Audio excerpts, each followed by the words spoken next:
I'm Natalie Brooks, and 3 months ago, I watched my 8-year-old son Tyler tumble down 13 concrete steps outside my sister's Phoenix office building.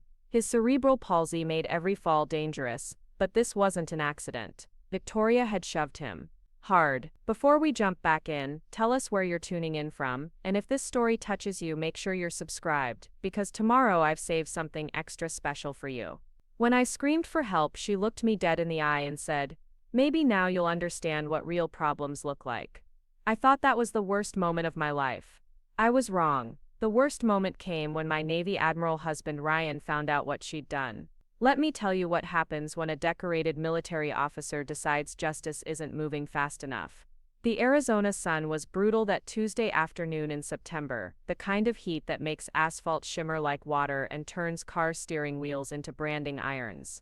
I was running late picking up Tyler from his physical therapy appointment at Desert Ridge Elementary, my mind already racing through the evening routine we'd perfected over 8 years of living with cerebral palsy.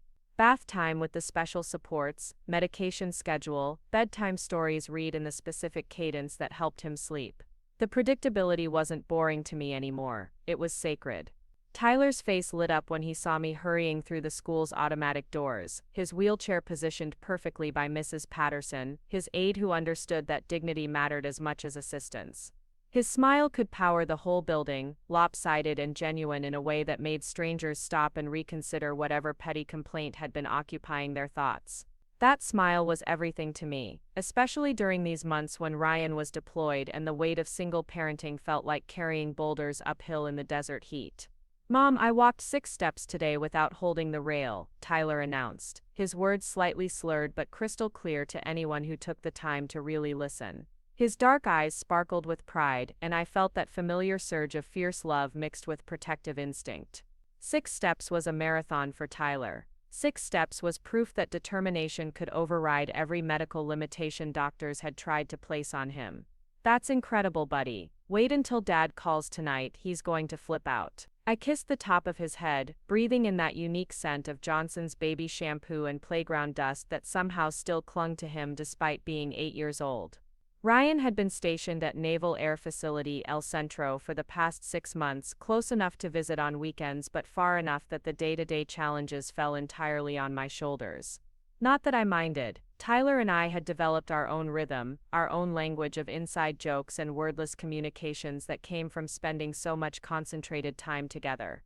The drive through Scottsdale toward Victoria's office took us past the sprawling desert landscape dotted with saguaro cacti and modern architecture that tried too hard to blend natural and artificial.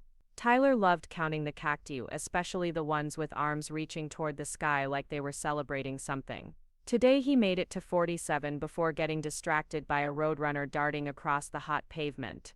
Victoria had insisted we stop by her interior design firm to pick up the birthday present she'd gotten for Tyler. His 9th birthday was still 2 weeks away, but she'd made such a production about this mysterious gift that I'd finally agreed to the detour. Part of me hoped this was Victoria's way of trying to rebuild the relationship we'd lost somewhere along the way. Growing up, we'd been inseparable, sharing secrets and dreams and an unshakable belief that family meant everything. But something had shifted when Tyler was born, and that shift had become a chasm when his disabilities became apparent. Victoria had never been cruel exactly, but she'd mastered the art of absence. Missing Tyler's therapy milestones, forgetting his birthday parties, making excuses whenever we invited her to dinner. When she did show up, she had a way of making conversations about Tyler feel like inconveniences, steering discussions toward her latest design project or her boyfriend Marcus, who worked in tech and drove a Tesla and had opinions about everything except children with special needs. The building that housed Victoria's firm was one of those gleaming glass towers that reflected the desert mountains and made bold statements about success and ambition. Tyler always got excited about the fountain in the lobby and the way his voice echoed when he called out to the security guard who'd learned his name and always had a piece of sugar-free candy waiting. The elevator to the 15th floor was glass-walled, offering views of the city sprawling toward the horizon, and Tyler loved watching the ground fall away beneath us. Victoria's office was a shrine to minimalist perfection, all clean lines and neutral colors and furniture that looked beautiful but felt unwelcoming to anyone under the age of 30. She was on a phone call when we arrived, gesturing dramatically with manicured hands while discussing fabric swatches with what sounded like a demanding client. She held up one finger in our direction, the universal signal for wait, and continued her conversation for another 10 minutes while Tyler fidgeted in his wheelchair and I fought the familiar surge of irritation. When she finally hung up, Victoria's smile was the practiced one she used for clients, bright but not quite reaching her eyes. She was dressed in the kind of outfit that cost more than most people's rent, a cream-colored blazer over tailored pants and shoes that definitely weren't designed for walking on anything rougher than marble floors. Her blonde hair was styled in loose waves that somehow managed to look effortless despite requiring 2 hours and a professional stylist every week. Sorry about that, Mrs.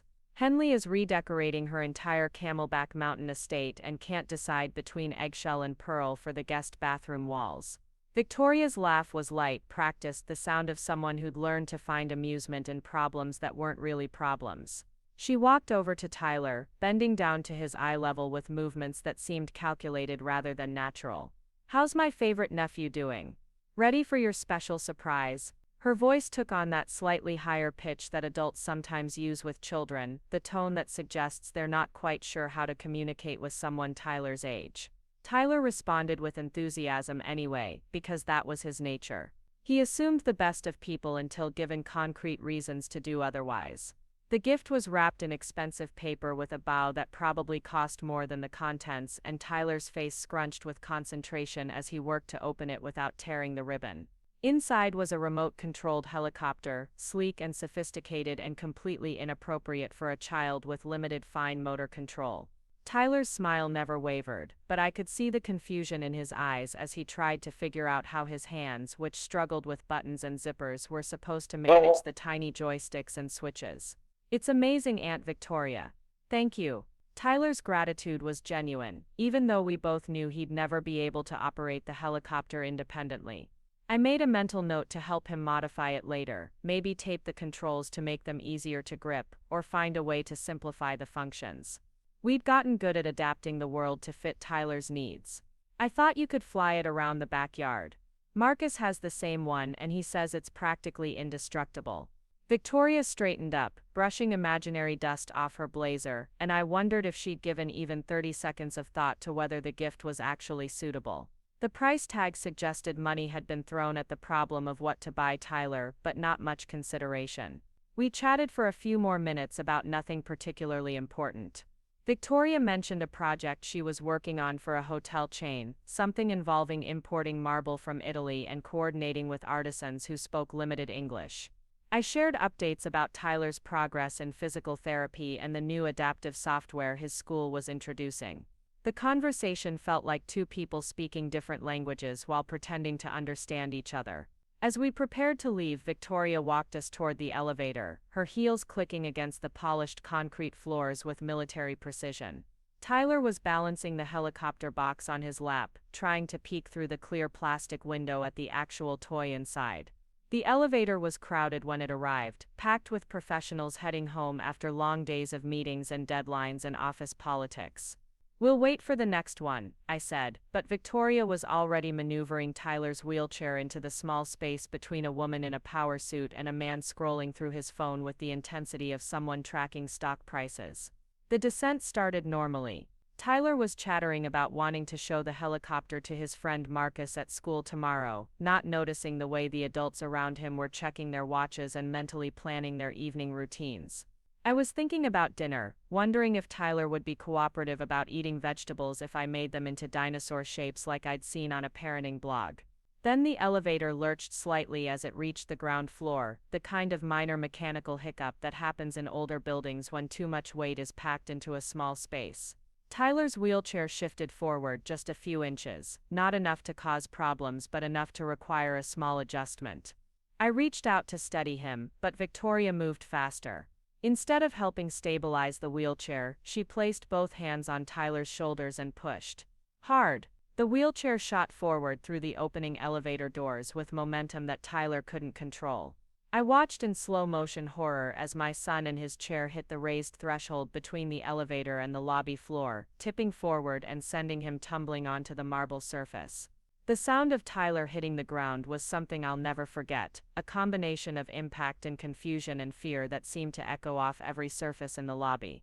His body crumpled awkwardly, the helicopter box flying out of his hands and skittering across the polished stone until it came to rest against a potted plant 20 feet away. For a moment that lasted forever, Tyler didn't move, and I thought my heart might stop entirely.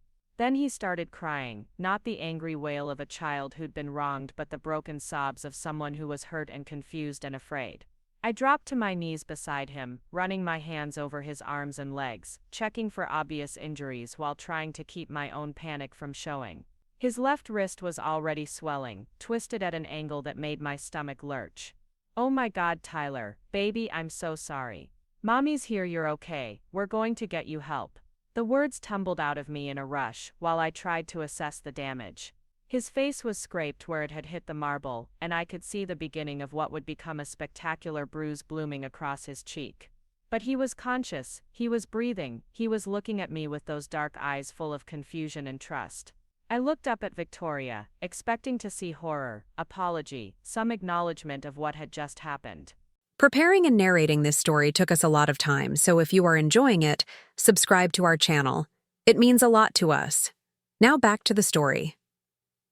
Instead, she was standing in the elevator doorway, with her arms crossed, looking down at us with an expression I'd never seen on her face before. Cold, calculating.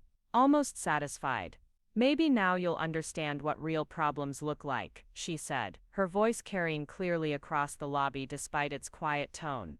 Several people had stopped to stare, some pulling out phones to call for help, others just gawking at the scene unfolding in front of them.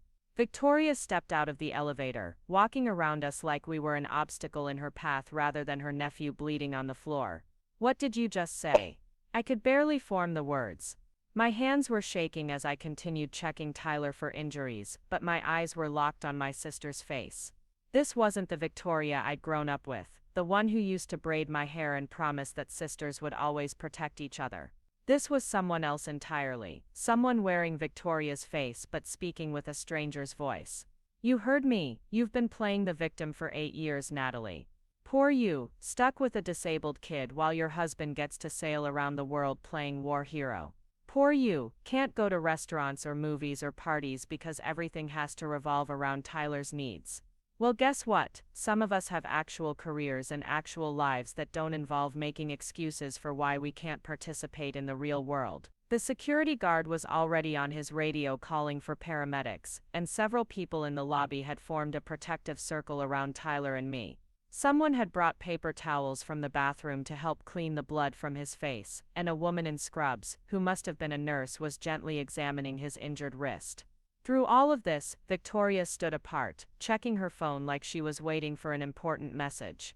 "Victoria, he's your nephew. He's 8 years old. How can you say these things?" My voice cracked on the last words, not from sadness, but from a rage so pure it felt like swallowing fire. Tyler was still crying, clinging to my shirt with his uninjured hand, and all I wanted was to make his pain stop and understand how the person who was supposed to love him could have caused it deliberately. "He's not my nephew, he's your burden. And I'm tired of pretending that his existence hasn't ruined every family gathering for the past 8 years. Do you know what it's like, trying to explain to my friends why we can't go to normal restaurants because Tyler needs special accommodations, or why every holiday has to be scheduled around his therapy appointments and medical needs? You've made your choice, Natalie. You chose him over everything else, including your own family." The paramedics arrived with professional efficiency, their uniforms crisp and their movements confident as they assessed Tyler's condition. They were gentle with him, speaking in calm voices and explaining what they were doing before they did it. Tyler's crying had subsided to quiet sniffles, and he was answering their questions with the politeness that Ryan and I had worked so hard to instill in him. While the medical team worked, I called Ryan, my hands trembling so badly I could barely dial the number. He answered on the second ring, his voice carrying that slight echo that meant he was on the ship but had found a quiet place to talk. The sound of his voice almost broke me completely. "Hey beautiful, how's my favorite boy doing today?" Ryan's standard greeting, warm and familiar, and completely unprepared for what I was about to tell him. "Ryan, there's been an accident. Tyler's hurt. We're going to Phoenix Children's Hospital." I kept my voice as steady as possible, knowing that panic would only make things worse. Ryan was trained to handle crises, but this wasn't a military emergency. This was his son. What happened? How bad is it? The warmth was gone from his voice, replaced by the sharp focus he used when lives were on the line. I could picture him straightening up, his mind already calculating distances and logistics and how quickly he could get home. Victoria pushed him out of his wheelchair. In the lobby of her building, his wrist is broken and he's got some scrapes and bruises, but the paramedics think he's going to be okay. Saying the words out loud made them feel even more surreal. Victoria pushed him. My sister deliberately hurt my child. The silence on the other end of the line stretched so long, I wondered if the call had dropped. When Ryan finally spoke, his voice was different. Harder, colder, the voice of someone who'd spent 20 years learning how to make impossible decisions under pressure. I'll be there in 4 hours. Don't let Victoria leave the building. Don't let her talk to anyone. Don't let her anywhere near Tyler. Do you understand me, Natalie? Ryan, what are you going to do? What I should have done years ago. What I would have done if I'd been there to protect my family. The call ended, leaving me alone with Tyler and the paramedics and a lobby full of strangers who'd witnessed something that would probably be the most dramatic thing they saw all year. Victoria had disappeared during the phone call, presumably back to her office to continue her important work of choosing between eggshell and pearl paint colors for people who had too much money and too little perspective. The ambulance ride to Phoenix Children's Hospital passed in a blur of medical equipment and gentle questions. Tyler was calmer now, fascinated by the lights and sirens, and the way the paramedic let him listen to his own heartbeat through a stethoscope. Children are remarkably resilient, bouncing back from trauma with a speed that adults can only envy. But I knew that tonight would be different. Tonight Tyler would ask questions about why Aunt Victoria had pushed him, and I would have to find answers that protected his innocence while acknowledging the reality of what had happened. The emergency room at Phoenix Children's Hospital was a place I knew too well, though usually our visits were planned affairs for routine checkups or therapy consultations. Tonight felt different. Tonight we were here because someone had deliberately hurt my child, and that knowledge sat in my chest like a stone that grew heavier with each breath. Martinez was the attending physician, a woman in her 40s, with kind eyes and the sort of competent manner that immediately put parents at ease. She examined Tyler thoroughly, ordering X-rays and a CT scan to rule out any hidden injuries. The broken wrist was obvious, already purple and swollen, despite the ice pack the paramedics had applied. But head injuries were the real concern with cerebral palsy, where even minor trauma could have serious consequences. The good news is that all the scans look normal. Doctor, Martinez told me 2 hours later, after Tyler had been poked and prodded, and photographed from every possible angle. He's got a clean break in his left radius that should heal perfectly with a cast. The scrapes and bruises will fade in a week or 2. Physically, he's going to be fine. And emotionally, I asked, watching Tyler color in a book. One of the nurses had brought him, his injured arm cradled carefully in his lap. That's harder to predict. Children are resilient, but they also remember more than we sometimes give them credit for. Has he said anything about what happened? Tyler had been unusually quiet since we'd arrived at the hospital, answering questions politely, but not volunteering any information about the incident. When the nurses asked how he'd gotten hurt, he'd looked at me with those dark eyes full of confusion and said simply, "I fell." Like he was trying to protect everyone from the truth of what Victoria had done. He keeps saying he fell. I don't think he understands that it was intentional. The words felt bitter in my mouth. How do you explain to an 8-year-old that someone who's supposed to love him had deliberately caused him pain? How do you maintain a child's faith in family and safety when those concepts have been shattered by the people who should protect them most? Doctor, Martinez nodded thoughtfully. Yeah. That might be his mind's way of processing trauma. Sometimes children rewrite events to make them feel safer, especially when the alternative is too frightening to accept. We'll set up some follow-up appointments with our child psychologist just to make sure he's processing everything in a healthy way. By the time Tyler was discharged with a bright blue cast and a prescription for pain medication, visiting hours were almost over. He was exhausted, drooping in his wheelchair like a flower that had been too long in the sun. I was pushing him toward the hospital exit when my phone rang with a number I didn't recognize. Mrs. Brooks? This is Detective Sarah Chen with Phoenix Police Department. I understand there was an incident involving your son today. I'd like to speak with you about pressing charges. Pressing charges, the phrase hit me like a physical blow. Pressing charges against Victoria meant making this official, making it real in a way that couldn't be taken back or explained away. It meant admitting that my sister had committed a crime against my child and that our family was broken in ways that might never heal. I don't know. Can I think about it?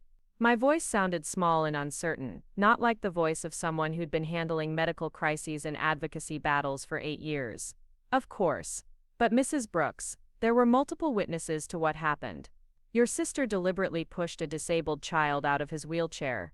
This isn't something that's going to go away quietly. After I hung up, I sat in the hospital parking lot for a long time watching Tyler sleep in his car seat and trying to process everything that had happened in the span of 6 hours. This morning, the biggest challenge in my life had been figuring out how to help Tyler operate his new helicopter. Tonight I was contemplating whether to have my sister arrested for assault.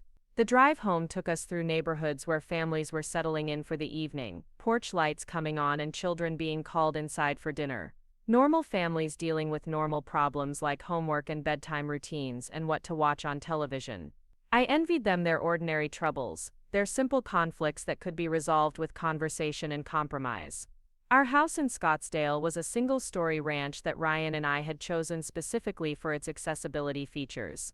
Wide doorways, hardwood floors instead of carpet, a bathroom that had been designed with Tyler's needs in mind. It was a home built around love and practical considerations, a place where Tyler could move freely and independently. Tonight it felt like a fortress, the only place where we were safe from people who would hurt us. Tyler woke up as I was lifting him out of the car, his face scrunched with the disorientation that comes from falling asleep in one place and waking up in another. The pain medication was making him groggy, but he managed a sleepy smile when he saw we were home. "Is Dad going to be here when I wake up?" he asked as I helped him into his pajamas, being extra careful around the cast. "He's trying his best to get here, buddy. He loves you so much and he's very upset that you got hurt today." I tucked him into bed with his favorite stuffed elephant, a gift from Ryan's last deployment that had become Tyler's constant companion during the long months when Daddy was away. "Mom, why did Aunt Victoria push me? Did I do something wrong?" The question I'd been dreading, asked with the innocence of a child who still believed that bad things only happened for reasons that made sense. "No, baby, you didn't do anything wrong. Sometimes adults make very bad choices, and this was one of those times. Aunt Victoria was wrong to push you, and you didn't deserve to get hurt." I smoothed his hair back from his forehead, trying to infuse my voice with all the love and certainty I could manage. "Is she in trouble? I don't know yet. But I promise you that Daddy and I are going to make sure you're safe, always. That's our job, to protect you and love you no matter what." Tyler nodded solemnly, accepting this explanation with the trust that children place in their parents to make sense of an often senseless world. Within minutes he was asleep, his breathing deep and even despite the events of the day. I sat in the chair beside his bed for a long time, watching his chest rise and fall and promising myself that I would never again put him in a situation where someone could hurt him. At 11:30 that night, I heard the sound of Ryan's truck in the driveway, the familiar rumble of the engine that meant safety and backup and someone who would help carry the weight of what had happened.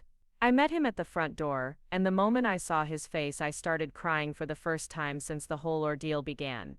Ryan was still in his dress uniform, having driven straight from the naval base without stopping to change clothes. His jaw was set in a way I recognized, the expression he wore when he was containing emotions that were too big and too dangerous to let loose without careful consideration. He pulled me into his arms without saying a word, and I felt some of the tension I'd been carrying all day finally begin to ease. "How is he?" Ryan's voice was carefully controlled, each word measured and precise. "Sleeping. One broken wrist, some scrapes and bruises. The doctor says he'll heal completely." But Ryan, what she said to him, what she said about him, I couldn't finish the sentence. The physical injuries would fade, but Victoria's words had been designed to wound in ways that might never heal. "Tell me everything. From the beginning. Every detail."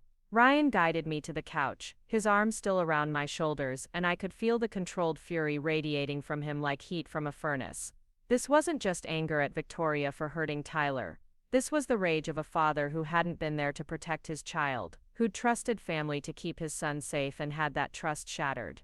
I told him everything, from Victoria's dismissive attitude about the helicopter to her cold words in the lobby to the way she'd stood apart while Tyler lay bleeding on the marble floor.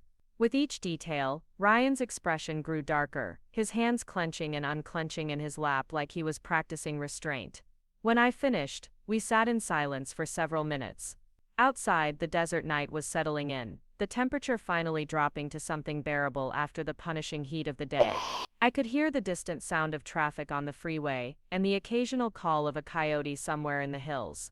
Normal sounds of a normal evening, in a world that no longer felt normal. "She's going to pay for this," Ryan said finally, his voice so quiet I almost didn't hear him. "I don't care if she's your sister. I don't care about family loyalty or keeping the peace or any of the excuses people make for protecting those who shouldn't be protected. She hurt our son deliberately, and there are going to be consequences." "What kind of consequences?" I asked, though part of me wasn't sure I wanted to know. Ryan was a gentle man in daily life, patient with Tyler's needs and kind to strangers and beloved by the sailors under his command. But he was also a Navy Admiral, who'd spent 20 years learning how to fight and win against people who threatened what he valued most. "The legal kind first. Detective Chen called me after she spoke with you. I told her we want to press charges. Assault on a disabled child, reckless endangerment, whatever they can make stick. Victoria's going to learn that actions have consequences, even when you're used to people covering for your behavior." And then, Ryan stood up and walked to the window, looking out at the desert landscape that stretched toward the mountains. When he turned back to face me, his expression was different. Harder. The look of a man who'd made a decision that couldn't be unmade. "Then we make sure she understands that our family is off limits. Forever. No more chances, no more excuses, no more pretending that Tyler's safety is negotiable because Victoria finds his existence inconvenient." That night, I lay in bed listening to Ryan move through the house, checking locks and alarm systems and setting up the baby monitor so we could hear if Tyler woke up during the night. These were things he did every time he came home from deployment, the ritual of a father reclaiming his role as protector and provider. But tonight felt different. Tonight the threat wasn't some distant enemy in a foreign country. The threat was family, and that knowledge changed everything. I thought about Victoria's words in the lobby, the accusation that Tyler's existence had ruined our family's ability to participate in the real world. What she'd never understood was that Tyler hadn't ruined anything. He'd clarified everything. He'd shown us what love actually looked like when it was tested, what commitment meant when it required sacrifice, what strength could be built from accepting challenges instead of running from them. Our world wasn't smaller because of Tyler's needs. It was deeper, richer, more meaningful than the shallow existence Victoria seemed to value. We'd learned to find joy in six-step victories and beauty in adaptations that made life possible for someone who saw the world differently. We'd discovered that real problems weren't about marble colors or client demands, or maintaining appearances for friends who only liked you when things were easy.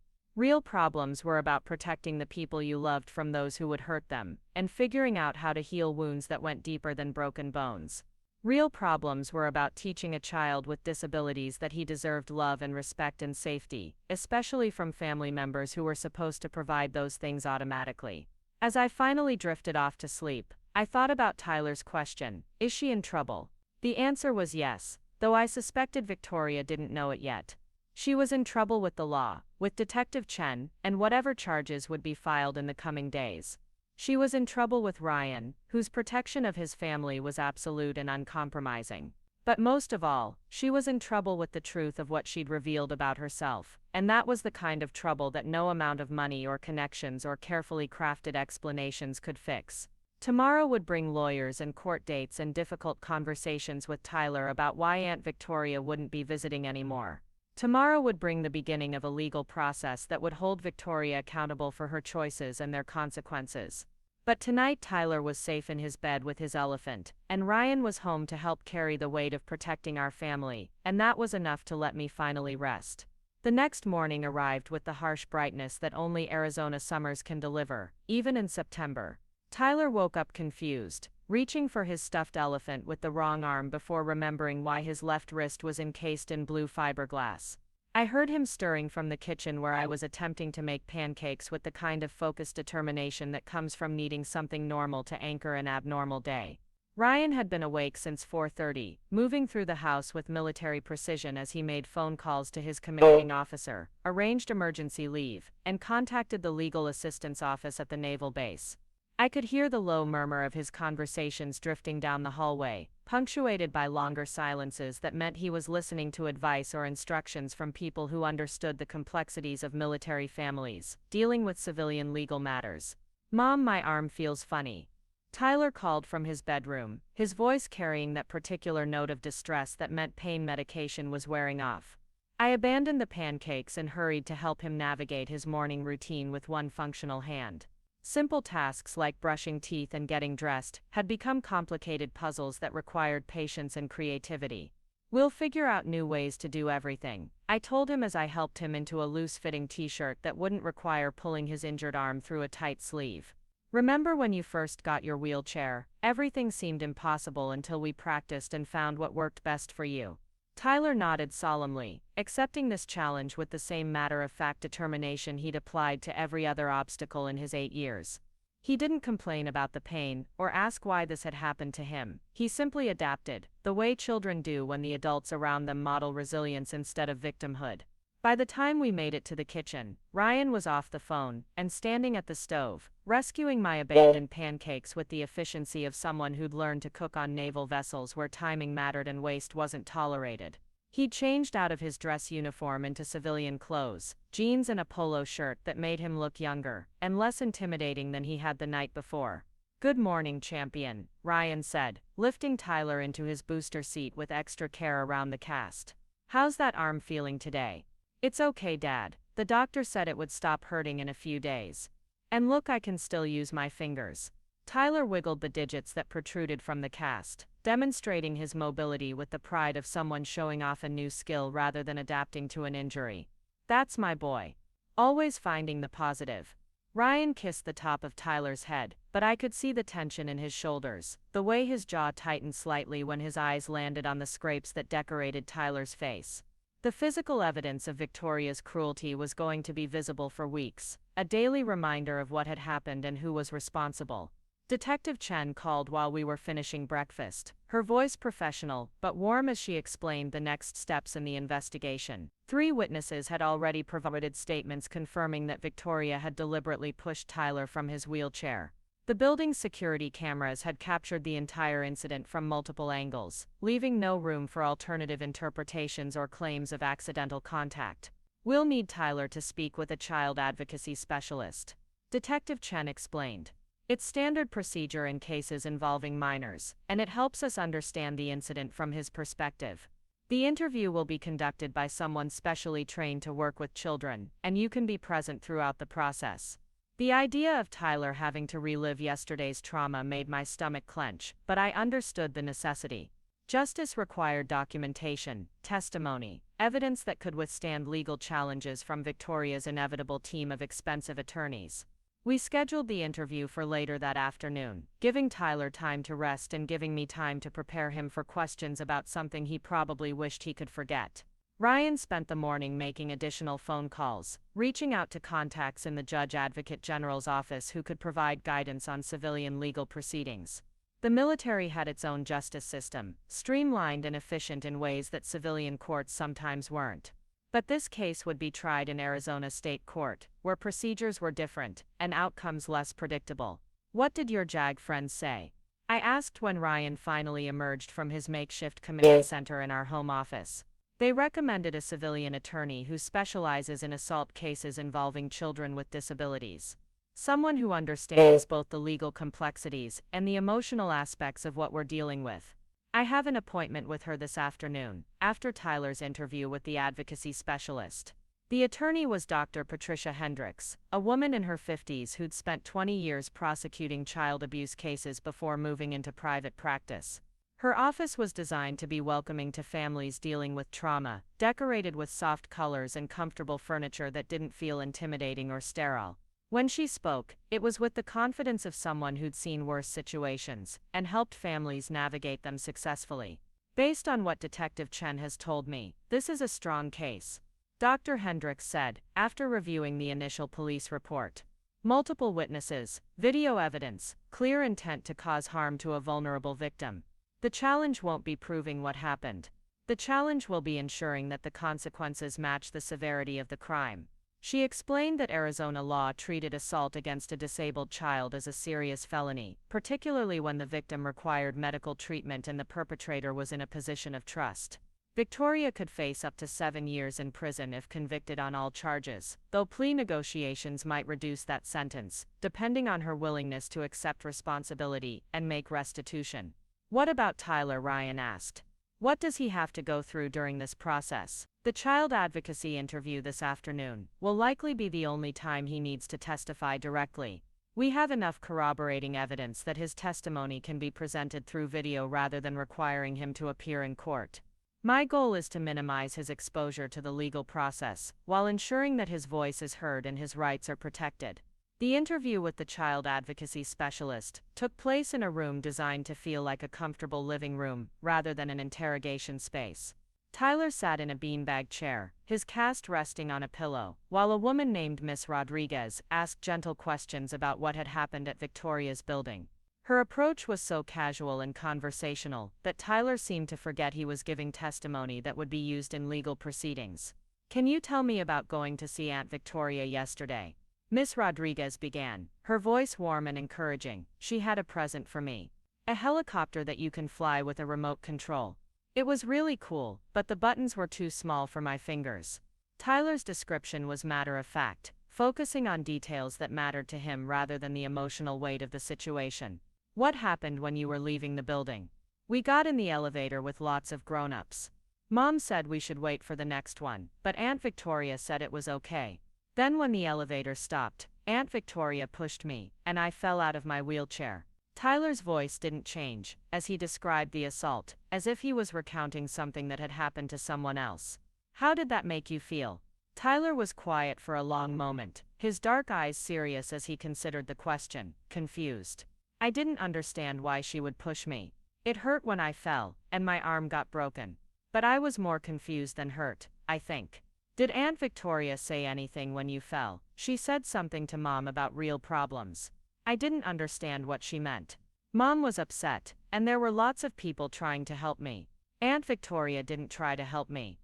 The interview continued for about 30 minutes with Miss Rodriguez asking questions that helped establish Tyler's mental state, his understanding of what had happened, and his relationship with Victoria before the incident.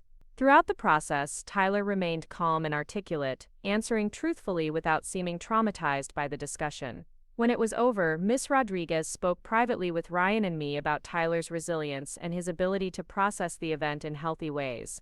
He's a remarkable child, she said. His responses suggest that while he was physically injured, he doesn't seem to have sustained significant emotional trauma from the assault itself. That's often the case with children who have strong support systems and parents who model appropriate responses to crisis. That evening, we established a new routine that would carry us through the legal proceedings ahead. Ryan had been granted extended leave to handle family matters, which meant he could be present for court dates, medical appointments, and the various meetings that would be required as the case moved forward.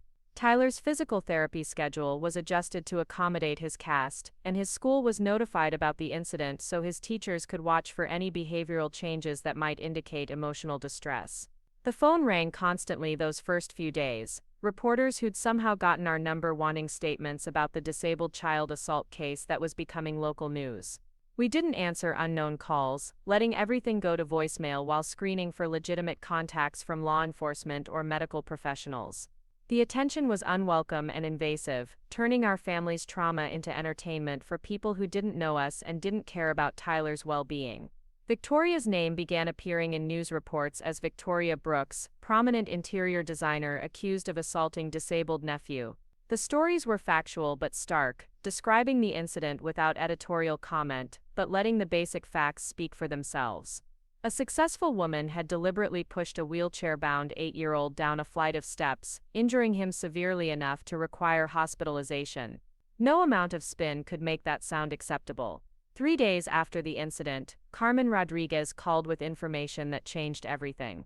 Carmen had been my closest friend since Tyler was diagnosed with cerebral palsy, another military spouse who understood the challenges of managing special needs while dealing with deployments and relocations. She was also a paralegal who worked for a law firm that specialized in disability rights, which gave her access to resources and information that proved invaluable.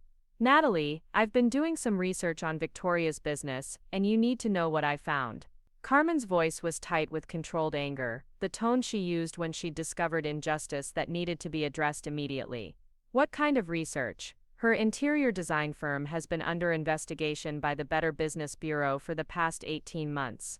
Multiple complaints about overcharging elderly clients, promising work that was never completed, using substandard materials while charging premium prices. There's also a pending lawsuit from a client who claims Victoria deliberately damaged family heirlooms during a renovation because the client questioned her design choices. The information hit me like a physical blow. Victoria's cruelty toward Tyler wasn't an isolated incident born of momentary frustration. It was part of a pattern of behavior toward anyone she perceived as vulnerable or inconvenient. She'd been targeting people who couldn't fight back, using her position and resources to intimidate clients who dared to question her methods. There's more, Carmen continued. I found records of complaints filed against her with the state licensing board. 3 different families have accused her of deliberately sabotaging projects when clients requested modifications or expressed dissatisfaction with her work. In each case, the families had children with special needs who required accessibility modifications that Victoria apparently found annoying or aesthetically unpleasing. The pattern was unmistakable. Victoria had been waging a private war against anyone whose needs interfered with her vision of perfection, whether they were elderly clients who moved too slowly, or families whose disabled children required accommodations she found inconvenient. Tyler's assault hadn't been a momentary lapse in judgment. It had been the logical escalation of years of contempt for people she viewed as burdens on her carefully curated world. Carmen, can you document all of this? Get copies of the complaints, the lawsuit paperwork, anything that shows this is a pattern of behavior. My mind was racing, seeing connections and implications that would strengthen the case against Victoria and help explain why she'd been capable of such cruelty toward her own nephew. Already on it, I'll have everything organized and delivered to Dr. Hendricks by tomorrow morning. This is going to change how the prosecution approaches the case. Pattern evidence like this can be introduced to show intent and malice, not just a single incident of poor judgment. That night, Ryan and I sat on our back patio after Tyler had gone to sleep, looking out at the desert stars and processing the reality of what we'd learned. Victoria wasn't just a sister who'd made a terrible mistake in a moment of stress. She was someone who'd built a career on manipulating and intimidating vulnerable people, someone who'd targeted our son because he represented everything she found distasteful about the world. I keep thinking about all the family gatherings where she seemed uncomfortable around Tyler, I said, remembering holidays and birthdays where Victoria had found excuses to avoid interacting with him directly. I thought she was just awkward with kids, or maybe struggling with not knowing how to relate to someone with disabilities. But she was actually resentful of his existence. The prosecution is going to use this pattern evidence to argue for the maximum sentence, Ryan said, his voice carrying the satisfaction of someone who'd spent years fighting battles where justice wasn't guaranteed. She won't be able to claim this was a momentary lapse or an accident. This shows premeditation, malice, a history of targeting people she perceives as weak. What about Tyler? When he's older, when he understands more about what really happened, how do we explain that his aunt hated him enough to hurt him deliberately? The question that had been haunting me since the assault, the knowledge that someday Tyler would need to understand not just what Victoria had done, but why she'd been capable of it. We tell him the truth. That some people are broken in ways that make them dangerous to others, especially people who need extra care and protection. We tell him that her actions said nothing about his worth and everything about her character. And we make sure he knows that our job as his parents is to protect him from people like that, even when they're family. The criminal case moved forward with surprising speed, aided by the overwhelming evidence and Victoria's inability to construct a plausible defense. Her attorney tried various strategies, claiming that Tyler's fall had been accidental despite video evidence showing deliberate force, arguing that Victoria had been startled by the elevator malfunction and reacted instinctively, even suggesting that Tyler's cerebral palsy made him prone to falls that might appear more severe than they actually were. None of these defenses survived contact with the evidence. The security footage was clear and unambiguous, showing Victoria placing both hands on Tyler's shoulders and pushing with obvious intent. The multiple witnesses all described the same sequence of events, and Tyler's medical records established that his injuries were consistent with being pushed rather than simply falling. Dr. Hendricks kept us informed about each development in the case, explaining legal procedures and preparing us for the various phases of prosecution. Victoria's attorney has suggested plea negotiations, she told us during a meeting in early October. They're offering to plead guilty to reduce charges in exchange for avoiding a trial. What kind of reduced charges? Ryan asked, his voice carrying the skeptical tone of someone who'd learned not to trust initial offers in any negotiation. Assault in the third degree instead of aggravated assault, which would reduce the potential sentence from 7 years to 3 years. She'd also be required to pay Tyler's medical expenses and agree to a restraining order that would prohibit any contact with your family. What do you recommend?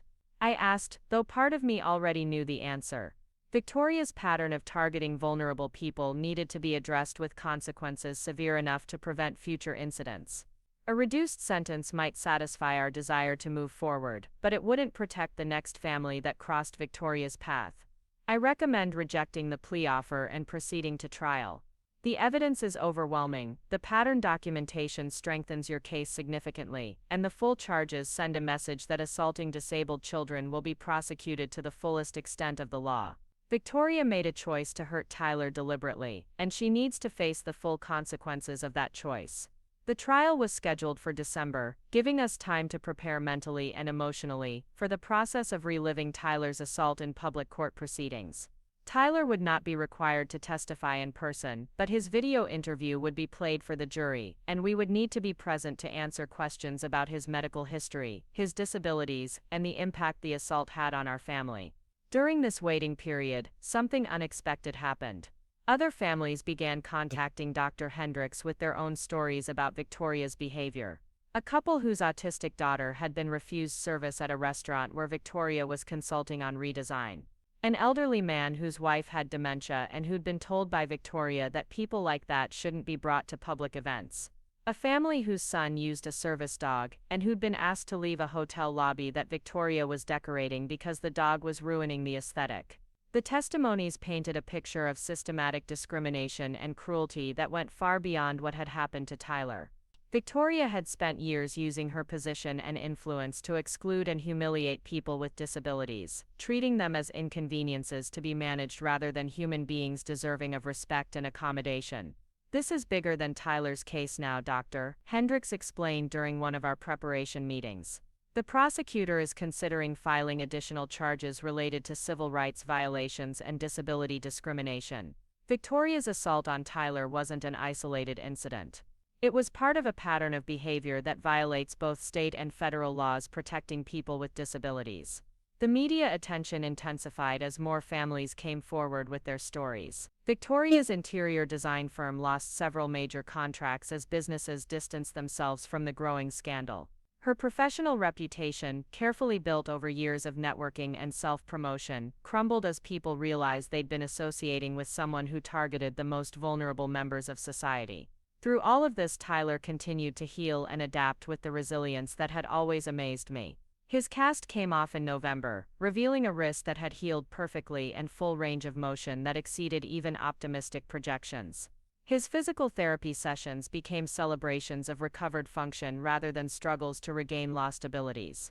"Look, Mom, I can throw a ball again," he announced during one therapy session, demonstrating his restored coordination with the joy of someone who'd never take simple movements for granted. The physical evidence of Victoria's assault was disappearing, but the legal case continued to build momentum as more evidence of her pattern of discrimination came to light. Carmen continued to be invaluable during this period, using her legal research skills to uncover additional documentation of Victoria's behavior and connecting us with advocacy organizations that specialized in disability rights. Through her work, we learned that Tyler's case had become a rallying point for the disability community, a clear example of how prejudice and resentment could escalate into physical violence against the most vulnerable members of society. "There are families across the country following this case," Carmen told us. Parents of children with disabilities who faced discrimination and exclusion but never had the resources or evidence to fight back. Tyler's case is giving them hope that justice is possible, that people who target disabled children can be held accountable for their actions. The weight of that responsibility was both inspiring and daunting. Our family's trauma had become a symbol of broader struggles faced by the disability community, and the outcome of Victoria's trial would send a message about how society treats those who need extra protection and accommodation. As December approached and the trial date drew near, I found myself thinking often about the conversation I'd had with Tyler in the hospital, when he'd asked if Victoria was in trouble. The answer had become more complicated than I'd anticipated. She was in legal trouble, professional trouble, and social trouble that would follow her for years. But the deeper trouble was with the truth of who she'd revealed herself to be, and that was the kind of trouble that couldn't be fixed with apologies or plea bargains or carefully crafted public relations campaigns. Victoria had chosen to wage war against people who couldn't fight back, using her position and resources to exclude and humiliate those she viewed as burdens on her perfect world. Now she was discovering what happened when her targets fought back with the full force of the legal system and the unified voice of a community that refused to tolerate discrimination disguised as preference. The trial would determine Victoria's legal fate, but her moral judgment had already been rendered by her own actions. She'd pushed a disabled child down a flight of steps and then blamed him for existing in her carefully controlled space. No amount of legal maneuvering could change that fundamental truth or restore the reputation she'd destroyed through her own choices. As Ryan and I prepared for the trial that would finally hold Victoria accountable for her crimes, I felt a strange sense of peace despite the difficulties ahead. Justice was coming, slowly but inexorably, and Tyler would grow up knowing that his family had fought for him when he needed protection most. That knowledge would serve him well in a world that didn't always value people like him, giving him the confidence to demand respect and the understanding that he deserved nothing less than full inclusion in whatever spaces he chose to enter. The courthouse in downtown Phoenix was a monument to justice built from steel and glass, its modern architecture reflecting the December sun in patterns that danced across the surrounding plaza. Ryan and I arrived early on the first day of trial, both of us dressed in the kind of conservative clothing that lawyers recommend for maintaining credibility with juries. Tyler was in school, protected from the media circus that had gathered outside the building to document Victoria's arrival and capture reactions from families whose stories had become part of the broader case against her. Dr. Hendricks met us in the lobby, her confidence evident in the way she moved through the crowd of reporters and curious onlookers who'd come to witness what local news was calling the disability discrimination trial of the decade. She guided us through security and up to the courtroom where Victoria would finally face consequences for her actions. Remember, the prosecution's job is to present the facts and let the jury reach their own conclusions. Dr. Hendricks reminded us as we took our seats in the gallery. Victoria's attorney will try to make this about family drama or misunderstandings, but the evidence speaks for itself. Multiple witnesses, video footage, documented pattern of behavior. The truth is on our side. When Victoria entered the courtroom with her legal team, I barely recognized her.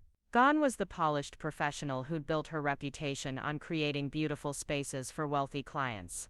In her place sat a woman who looked older, thinner, diminished by months of negative publicity and professional exile. Her blonde hair was pulled back severely, and she wore a simple navy suit that suggested humility and remorse, though her expression remained defiant. Her attorney was Marcus Rothstein, a criminal defense specialist known for taking high-profile cases involving wealthy defendants. He was younger than I'd expected, probably in his 40s, with the kind of aggressive confidence that comes from winning cases that seemed unwinnable. During opening statements, he painted Victoria as a successful businesswoman who'd made a single mistake in judgment during a stressful moment. Ladies and gentlemen of the jury, we're here today because a family argument got out of hand. Rothstein began, his voice carrying practiced sincerity. Victoria Brooks deeply regrets what happened to her nephew Tyler. She never intended for him to be injured, and she's willing to accept responsibility for her role in this unfortunate accident.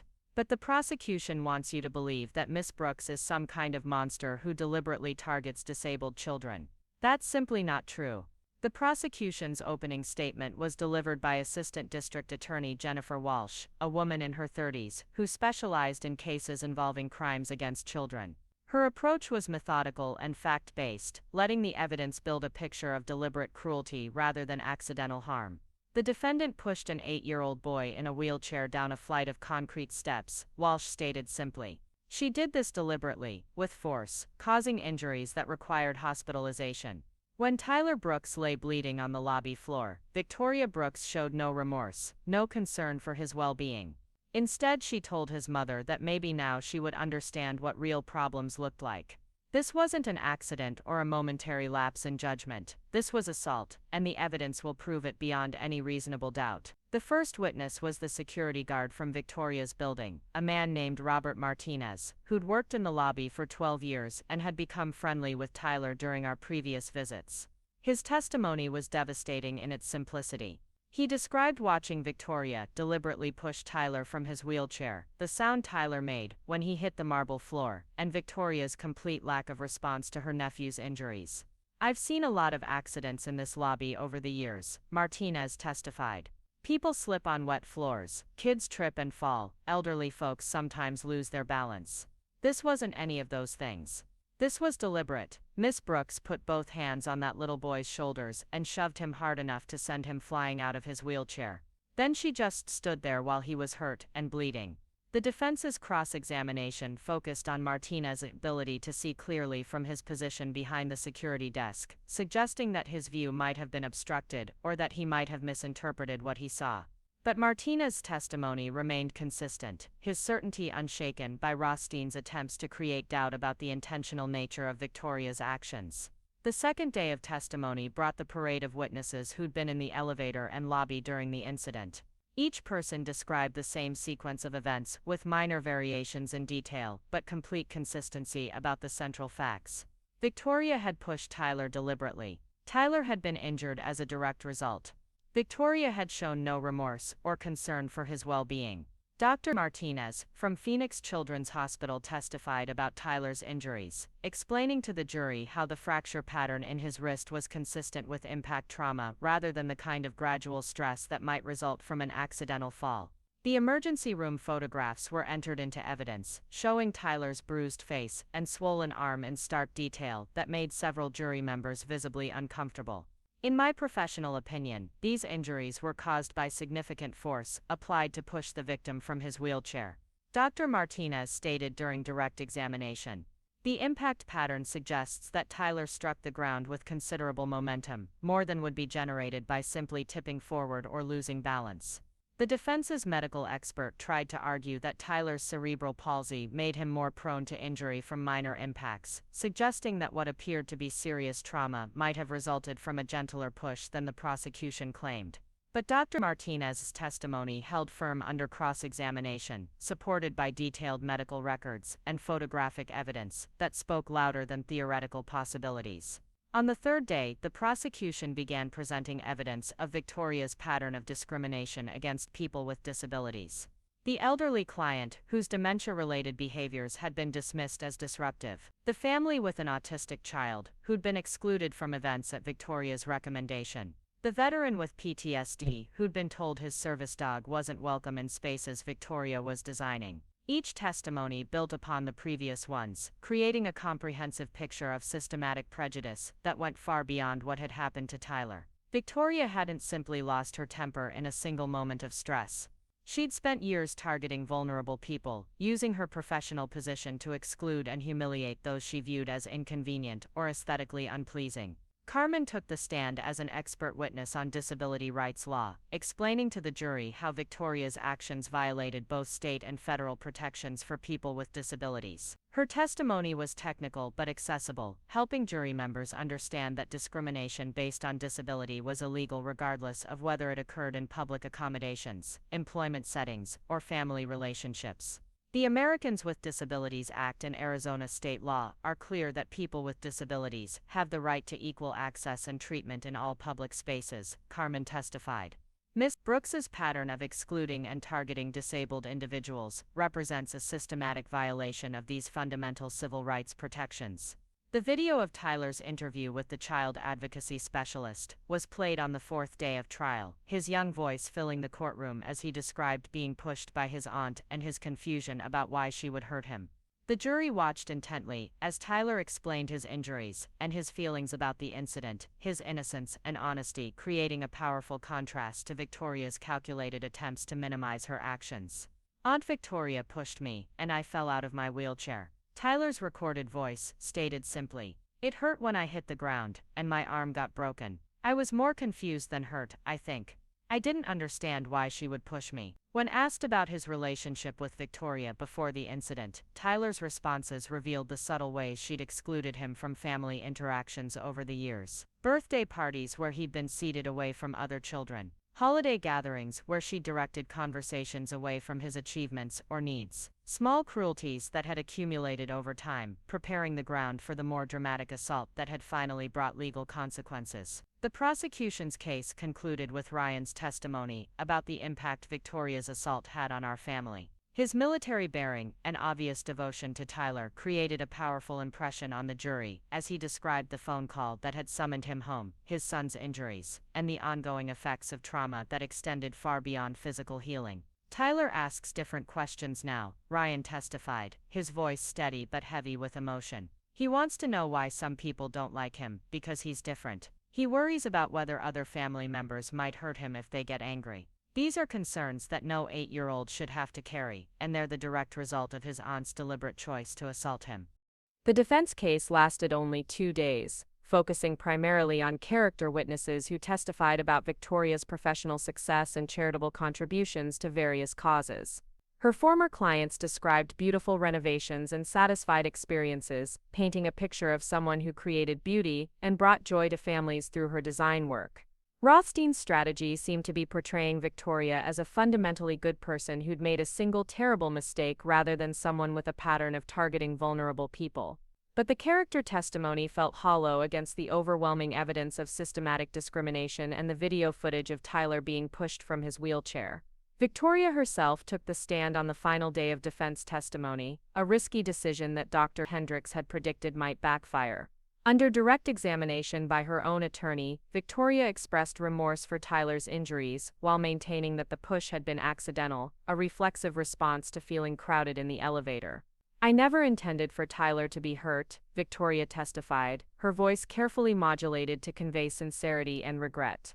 "I was stressed about a difficult client situation, and when the elevator lurched, I reached out instinctively to steady myself. I'm devastated that Tyler was injured as a result of my clumsiness." But the prosecution's cross-examination exposed the contradictions in Victoria's testimony and her inability to explain away the mounting evidence of deliberate discrimination. Walsh's questions were precise and relentless, forcing Victoria to confront her history of excluding disabled individuals and her cruel comments to me in the lobby after Tyler's fall. "Miss Brooks, you testified that pushing Tyler was accidental, but multiple witnesses heard you tell his mother that maybe now she'd understand what real problems look like. Can you explain how that comment related to an accidental push?" Walsh's question hung in the air as Victoria struggled to formulate a response that wouldn't further incriminate her. "I was upset and spoke without thinking," Victoria finally answered, but her credibility was clearly damaged by the exchange. "You were upset that your 8-year-old nephew with cerebral palsy had been injured as a result of your actions?" Walsh pressed. "No, that's not what I meant," Victoria backtracked, but the damage was done. Her explanation made no sense, and the jury could see her struggling to reconcile her claims of accidental contact with her documented history of targeting disabled individuals. Closing arguments began on a Monday morning in late December, with the courthouse surrounded by disability rights advocates who'd come to witness the conclusion of a case that had become symbolic of broader struggles for equality and protection. Walsh's closing was a masterpiece of logical progression, connecting each piece of evidence to build an undeniable conclusion about Victoria's guilt. "The defendant wants you to believe that this was all a tragic accident, a misunderstanding between family members that got out of hand," Walsh told the jury, but the evidence tells a different story. Security cameras show deliberate force, multiple witnesses describe intentional pushing. Medical experts confirm injuries consistent with significant trauma, and Tyler Brooks himself, in his own innocent words, describes being pushed by his aunt for reasons he couldn't understand. Walsh walked the jury through Victoria's pattern of discrimination, showing how the assault on Tyler was the inevitable escalation of years of prejudice and exclusion. This defendant has spent years targeting people with disabilities, using her position and influence to exclude them from public spaces and family gatherings. Tyler Brooks became her victim not because of anything he did, but because of who he is. That's the definition of a hate crime, and it's exactly what happened in that lobby. Rothstein's closing argument focused on reasonable doubt and the prosecution's burden of proof, arguing that the evidence supported multiple interpretations and that Victoria's lack of criminal history should weigh in favor of leniency.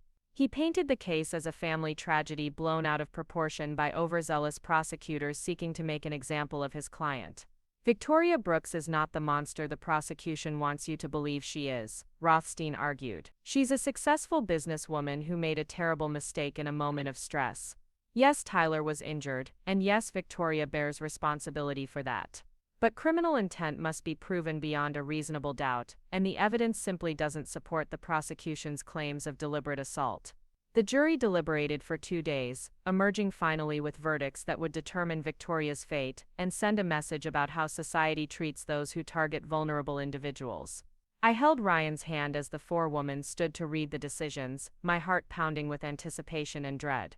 On the charge of aggravated assault against a disabled child, we find the defendant guilty. The words hit me like a physical blow, not from surprise but from relief. Justice was coming, slowly but inevitably, for Tyler and for all the other families Victoria had harmed through her years of systematic discrimination. On the charge of civil rights violations based on disability discrimination, we find the defendant guilty. On the charge of reckless endangerment of a minor, we find the defendant guilty. Victoria's face remained impassive as the verdicts were read, but I could see her attorney's shoulders slump with each guilty finding.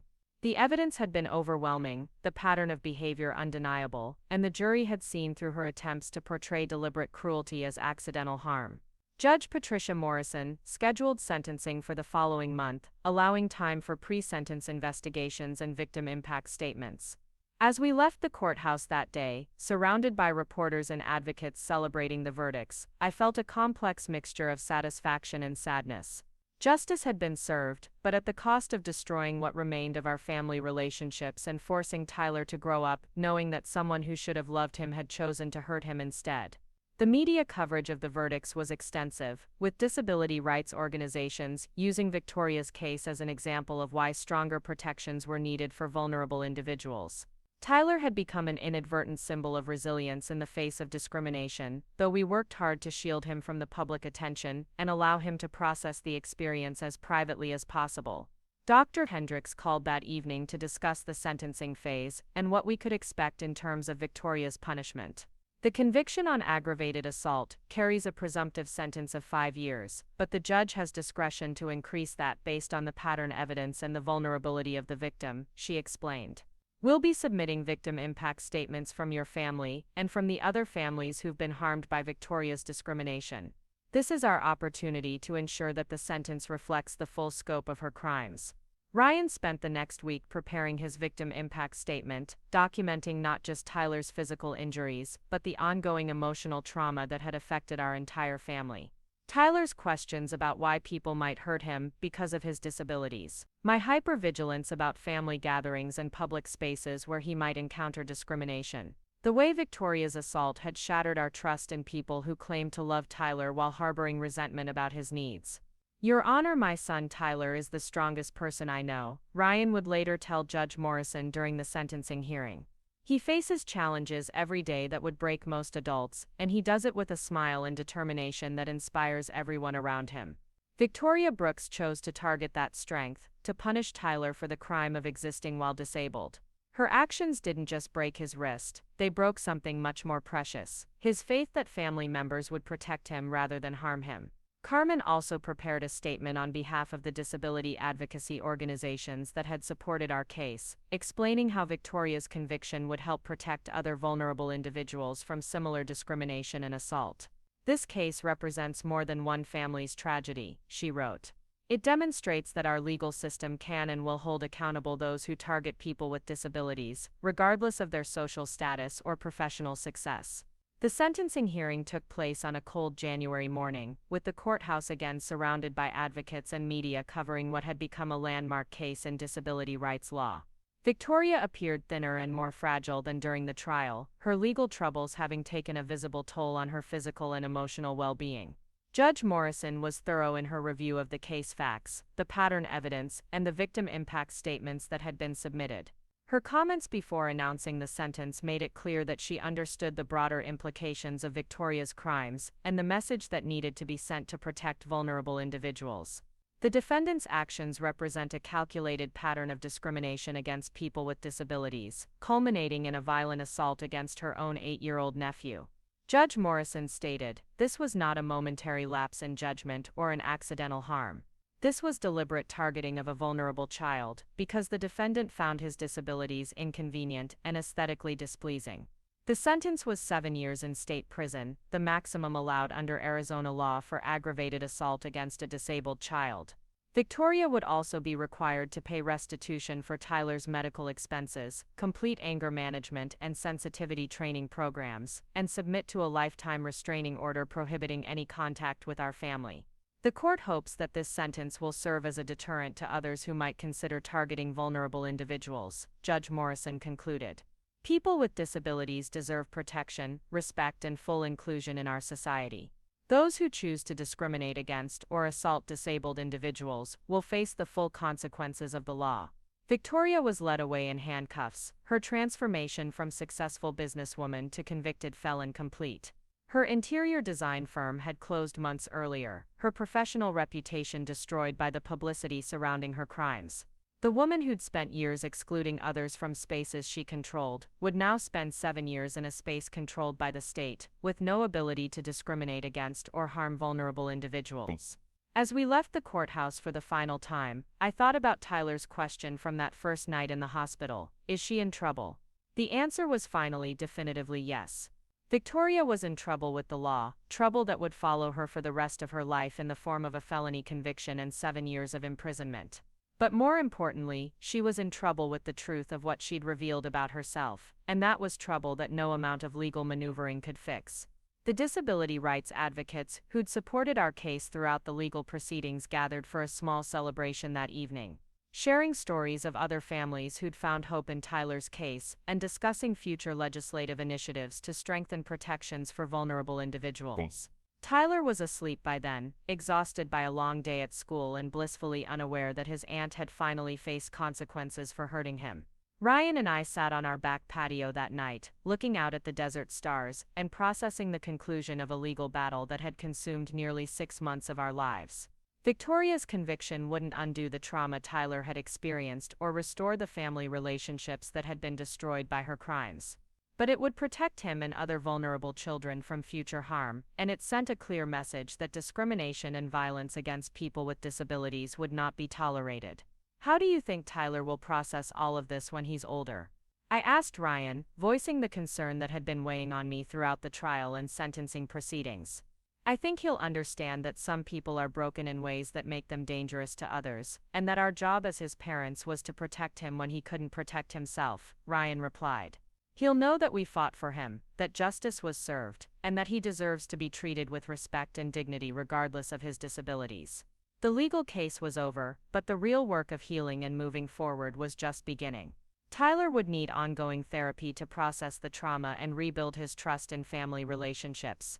We would need to remain vigilant about protecting him from future discrimination while teaching him to advocate for himself and others who face similar challenges. But Victoria's conviction had given us something precious, proof that the legal system could work for vulnerable individuals when they had strong advocates and overwhelming evidence on their side. Tyler's case had become a template for other families facing discrimination and assault, showing them that justice was possible even when the perpetrators seemed untouchable. As December turned to January, and life began to return to something resembling normal, I found myself thinking often about the strength Tyler had shown throughout this ordeal.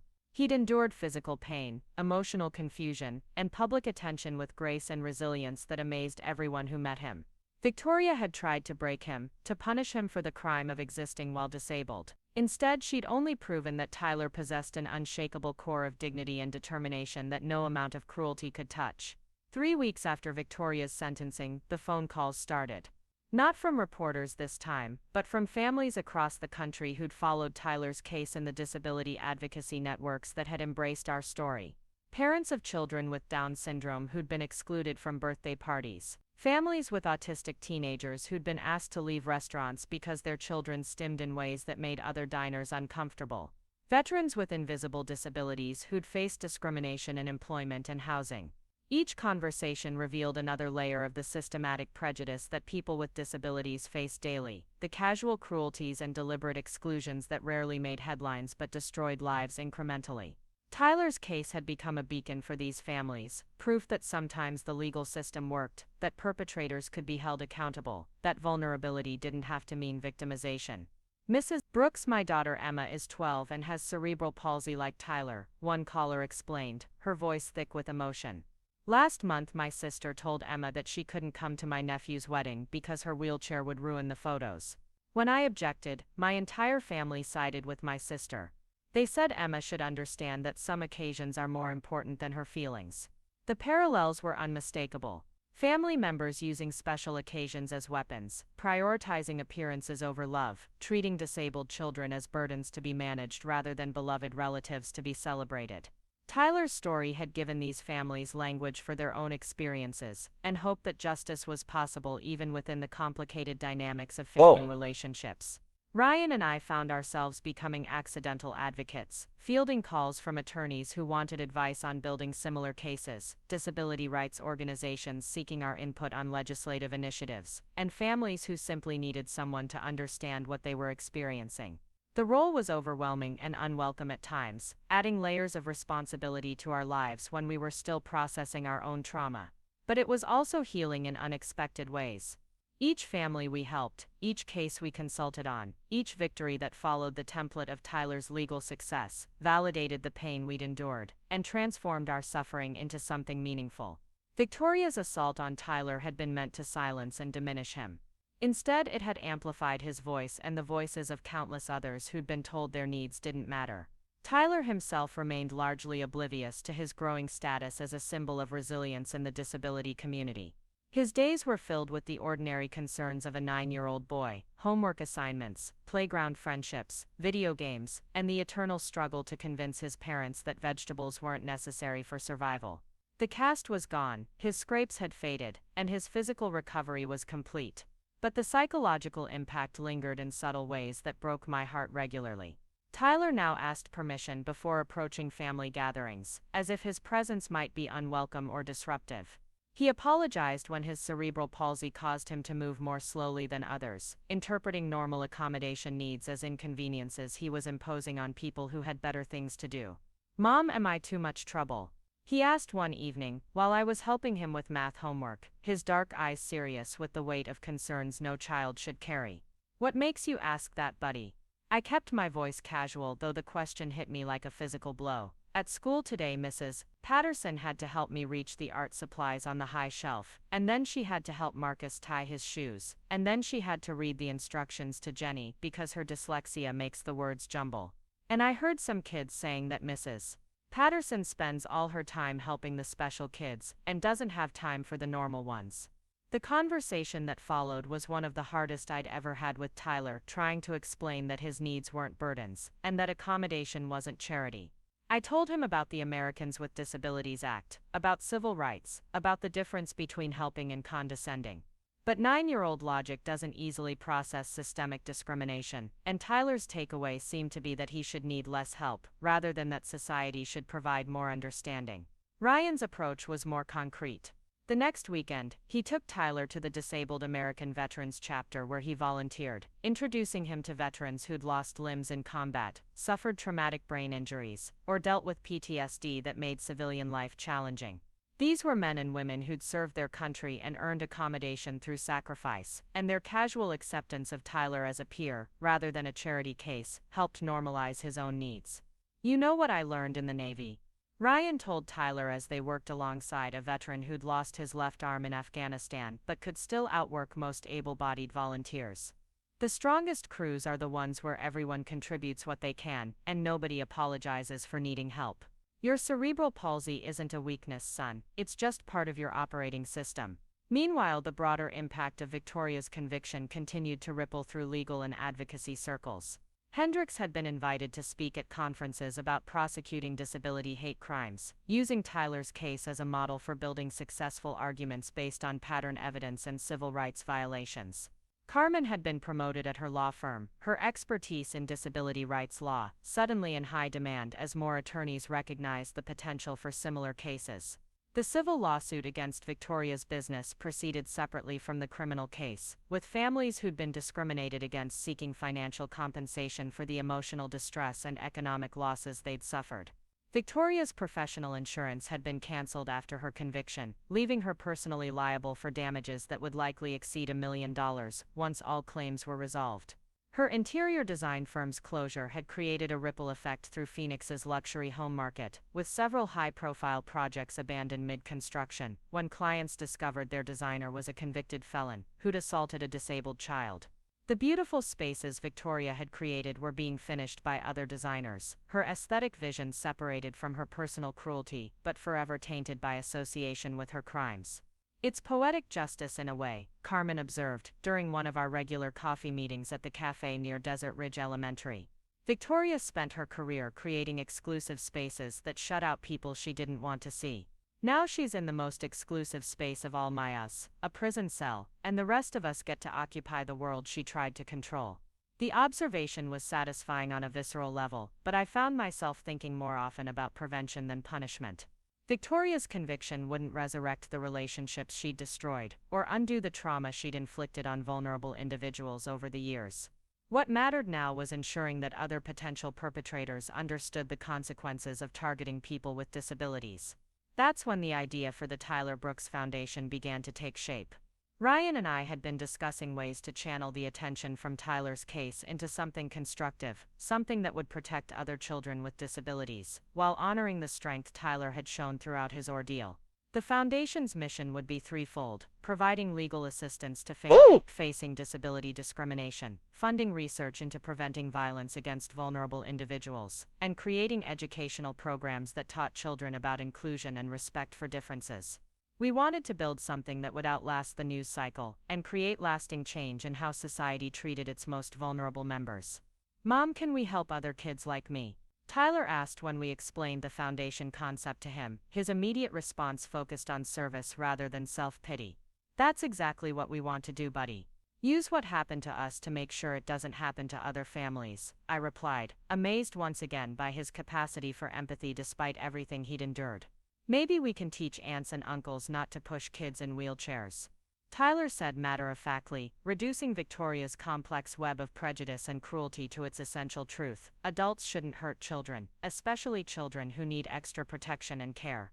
The first Tyler Brooks Foundation fundraiser was held on a Saturday in March, exactly 6 months after Victoria had pushed Tyler down those concrete steps. The event was hosted at the Phoenix Convention Center, with disability advocacy groups, military families, and legal professionals coming together to support the Foundation's mission and celebrate Tyler's recovery. Tyler himself was the star of the evening, charming attendees with his genuine enthusiasm for helping other children and his matter-of-fact discussion of his disabilities. When he spoke from the podium, standing next to his wheelchair with the microphone adjusted to his height, his words carried the moral authority that comes from surviving trauma with grace. "My Aunt Victoria hurt me because she didn't like that I'm different," Tyler told the audience, his young voice carrying clearly through the convention hall. "But being different isn't bad. It just means I do things in ways that work for me, like using my wheelchair to get around and having extra time to finish tests at school. Everyone is different in some way, and that's what makes people interesting." The speech received a standing ovation that lasted several minutes, with many attendees wiping away tears as they recognized the profound wisdom in Tyler's simple acceptance of diversity. This 9-year-old boy who'd been targeted for his vulnerabilities was teaching adults about strength, resilience, and the importance of protecting those who need extra care. The fundraiser exceeded all our expectations, raising over $200,000 in a single evening and establishing the foundation as a legitimate force for advocacy and change. Local news covered the event extensively, with Tyler's story reaching families across Arizona who'd been struggling with discrimination and exclusion in silence. One of the most powerful moments came when Detective Sarah Chen presented Tyler with a special recognition award from the Phoenix Police Department, honoring his courage in helping to bring his attacker to justice.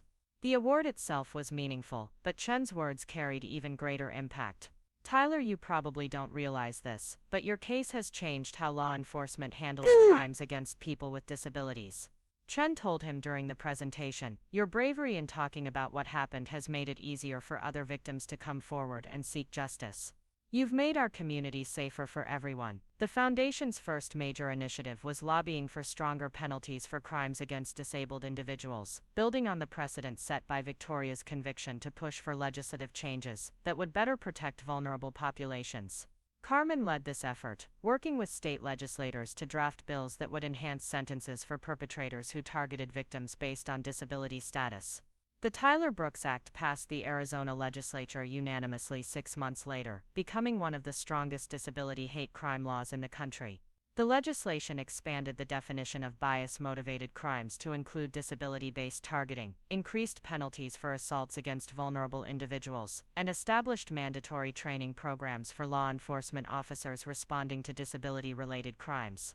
This law means that what happened to Tyler will be prosecuted more aggressively in the future, Dr. Hendricks explained during the bill's signing ceremony at the state capitol. It sends a clear message that Arizona will not tolerate violence or discrimination against people with disabilities. Tyler was present for the bill's signing, sitting in his wheelchair next to Governor Martinez as she signed the legislation that bore his name.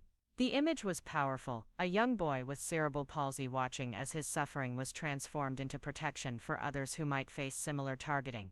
But the Foundation's work extended far beyond legislative advocacy. We established a legal defense fund that provided free representation to families facing disability discrimination, partnering with law firms across Arizona to ensure that financial resources wouldn't prevent victims from seeking justice. The fund's first case involved a family whose daughter with autism had been expelled from school for behaviors related to her disability, with administrators claiming she was too disruptive for regular classroom inclusion. Every child deserves an education tailored to their needs, the Foundation's mission statement declared. No child should be excluded from learning opportunities because their disabilities make accommodation inconvenient for school systems or uncomfortable for other families. The educational component of the Foundation focused on elementary schools, providing curriculum and training that taught children about disability inclusion from an early age. Tyler became the Foundation's primary spokesperson for these programs, visiting classrooms to share his story and demonstrate that children with disabilities were capable, valuable members of their communities. When I meet kids at schools, they always ask about my wheelchair and why I move differently than they do, Tyler told a reporter during one of his Foundation appearances. I explain that everyone's body works differently, like how some people need glasses to see clearly and some people need wheelchairs to move around. It's not scary or sad, it's just different. These school visits had profound impact on both disabled and non-disabled children, creating understanding and empathy that would influence their interactions for years to come. Teachers reported that bullying incidents decreased significantly after Tyler's presentations, with children becoming protective of classmates who needed extra support rather than targeting them for being different. The Foundation also funded research into preventing violence against vulnerable populations, partnering with universities to study the psychological and social factors that led people like Victoria to target disabled individuals. The research revealed troubling patterns of dehumanization and othering that began in childhood and escalated over time without intervention. People who commit crimes against disabled individuals often start with smaller acts of discrimination and exclusion, explained Dr. Sarah Martinez, the university researcher leading the Foundation's prevention study. They develop narratives that justify their prejudice by portraying disabled people as burdens or threats to social order. Early intervention and education can disrupt these harmful thought patterns before they escalate to violence. Ryan's military connections proved invaluable in expanding the Foundation's reach to military families dealing with disability-related challenges. Veterans returning from combat with traumatic brain injuries, PTSD, or physical disabilities often faced discrimination that mirrored civilian experiences but carried additional complexity due to military culture and expectations. Service members are taught to overcome obstacles and push through adversity, Ryan explained during a Foundation presentation to Veterans Affairs officials. When injuries result in permanent disabilities, some veterans struggle to accept accommodation as strength rather than weakness. Our foundation helps bridge that gap while also protecting veteran families from the kind of discrimination Tyler experienced. The Foundation's military family program provided specialized support for children of veterans with disabilities, recognizing that deployment stress and injury trauma affected entire families in complex ways. Tyler's own experience as a military child with disabilities made him uniquely qualified to connect with these families and demonstrate that strength could coexist with vulnerability. As Tyler's 10th birthday approached, I reflected on the transformation our family had undergone since Victoria's assault. The physical healing had been relatively straightforward: broken bones mended, scrapes faded, medical bills got paid. The emotional healing was more complex, requiring ongoing therapy and conscious effort to rebuild Tyler's trust in family relationships. But perhaps the most profound change was our understanding of purpose and meaning. Victoria's cruelty had been intended to diminish Tyler, to punish him for existing while disabled and demanding accommodation from a world that preferred perfect appearances over messy realities. Instead, her assault had amplified Tyler's voice and created a platform for advocating on behalf of all vulnerable individuals who face similar targeting. Sometimes bad things happen for reasons we can't understand at the time, I told Tyler one evening as we worked on his birthday party planning, choosing decorations that would be accessible to all his friends regardless of their abilities or disabilities. But we can choose what to do after bad things happen, Tyler replied, his wisdom earned through experience most children never face. We can help other people so the bad things don't happen to them too. The foundation had received over 500 calls in its first year of operation, with families seeking legal assistance, emotional support, and practical advice about navigating discrimination and exclusion. Each call represented another Tyler whose story might have ended differently without the precedent set by Victoria's conviction and the resources now available to protect vulnerable children. Victoria herself had become a cautionary tale within the disability community, her name synonymous with the kind of cruel prejudice that could lurk behind polished appearances and professional success. Letters from women in prison occasionally arrived at the Foundation office, describing their own experiences with inmates who'd committed crimes against vulnerable populations and the social hierarchy that developed when such perpetrators encountered justice within correctional systems.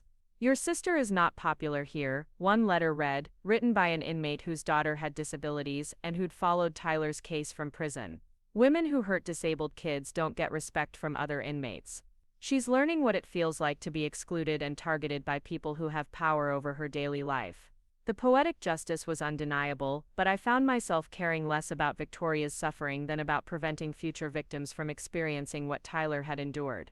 Punishment was important, but protection was paramount, and the Foundation's growing influence suggested that real change was possible when communities decided that vulnerable individuals deserved better treatment.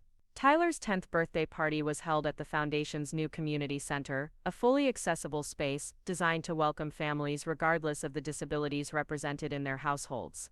Children using wheelchairs played alongside kids with autism, teenagers with Down syndrome, served cake to toddlers with cerebral palsy, and parents shared resources and support in an environment where difference was celebrated rather than merely tolerated. "Look how many friends you have now," Ryan observed as Tyler surveyed the crowded party room, his smile bright with genuine happiness.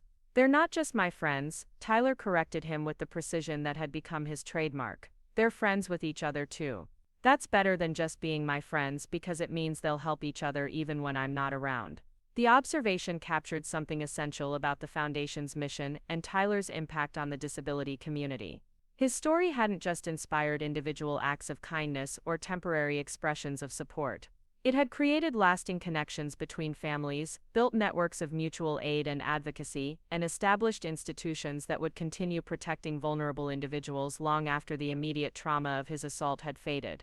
As I watched Tyler navigate his birthday celebration, adjusting his movements to accommodate friends with different mobility needs and patiently explaining party games to children with cognitive disabilities, I marveled at the grace he'd developed through surviving targeting that should have broken his spirit. Victoria had tried to teach him that he was too much trouble, that his needs were burdens others shouldn't have to bear, that his existence diminished the experiences of people who mattered more than he did. Instead, Tyler had learned that strength could be shared, that vulnerability was universal, and that the most meaningful relationships were built on mutual support rather than conditional acceptance. Victoria's assault had been meant to silence him, but Tyler had found his voice in helping others find theirs. The Tyler Brooks Foundation continued to grow throughout that year, expanding its reach to families in neighboring states and developing partnerships with national disability advocacy organizations. Tyler's story had become part of the larger narrative about civil rights and social justice, a contemporary example of how individual courage could catalyze broader social change.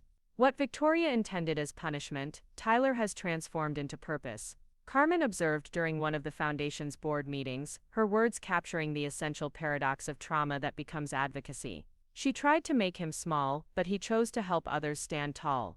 That's the real victory in this whole story.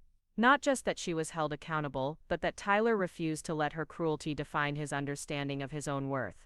As winter approached and we prepared for the second anniversary of Victoria's assault, I realized that Tyler's case had achieved something more valuable than individual justice.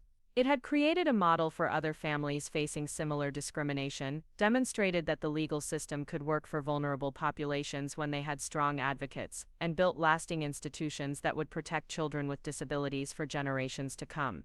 Victoria was serving her sentence in relative anonymity, her former prominence replaced by the obscurity that comes with being revealed as someone who targeted those least able to defend themselves. Her name occasionally appeared in disability advocacy literature as an example of the prejudice that still existed within families and professional settings, but her personal story had been overshadowed by the larger movement her cruelty had inadvertently catalyzed. Tyler, meanwhile, continued to grow and thrive, his disabilities balanced by capabilities that had been strengthened through surviving trauma with dignity intact. He was becoming the kind of young man who would advocate for himself and others throughout his life, someone who understood that accommodation was a right rather than a privilege and that inclusion required active effort from entire communities. The foundation bearing his name would continue its work long after Tyler had grown up and moved on to his own career and family, a lasting legacy of protection and empowerment that had emerged from one family's refusal to accept that vulnerable children should suffer in silence. Victoria's assault had been intended to diminish Tyler's place in the world, but it had instead expanded his influence and created new space for all children who needed extra care and understanding to thrive. 5 years after Victoria pushed Tyler down those concrete steps, I received a letter that would forever change how I understood the ripple effects of her cruelty and our family's response. The envelope arrived on a Tuesday morning in March, addressed in careful handwriting to Mrs. Natalie Brooks, Tyler Brooks Foundation, with a return address from a federal prison in Colorado where Victoria was now serving the remainder of her sentence after being transferred for her own protection. The letter wasn't from Victoria herself, but from her cellmate, a woman named Maria Santos, who was serving time for embezzlement and had become an unlikely advocate for prison education programs. Maria's daughter had spina bifida, and she'd followed Tyler's story from behind bars, watching as our family transformed trauma into action and wondering if redemption was possible even for those who'd committed crimes against vulnerable people. Mrs. Brooks, the letter began. I know you have no reason to trust anything that comes from this place, but I wanted you to know that your son's story reaches even people like me who made terrible choices and hurt others. Victoria talks about Tyler sometimes, not with the remorse you might hope for, but with a kind of bitter amazement that someone she tried to destroy became more powerful than she ever was. The revelation that Victoria was still thinking about Tyler, still processing the consequences of her actions through the lens of her own diminished circumstances, struck me as both troubling and inevitable. Prison had not transformed her into someone capable of genuine repentance, but it had forced her to confront the reality that her attempt to silence Tyler had instead amplified his voice beyond anything she could have imagined.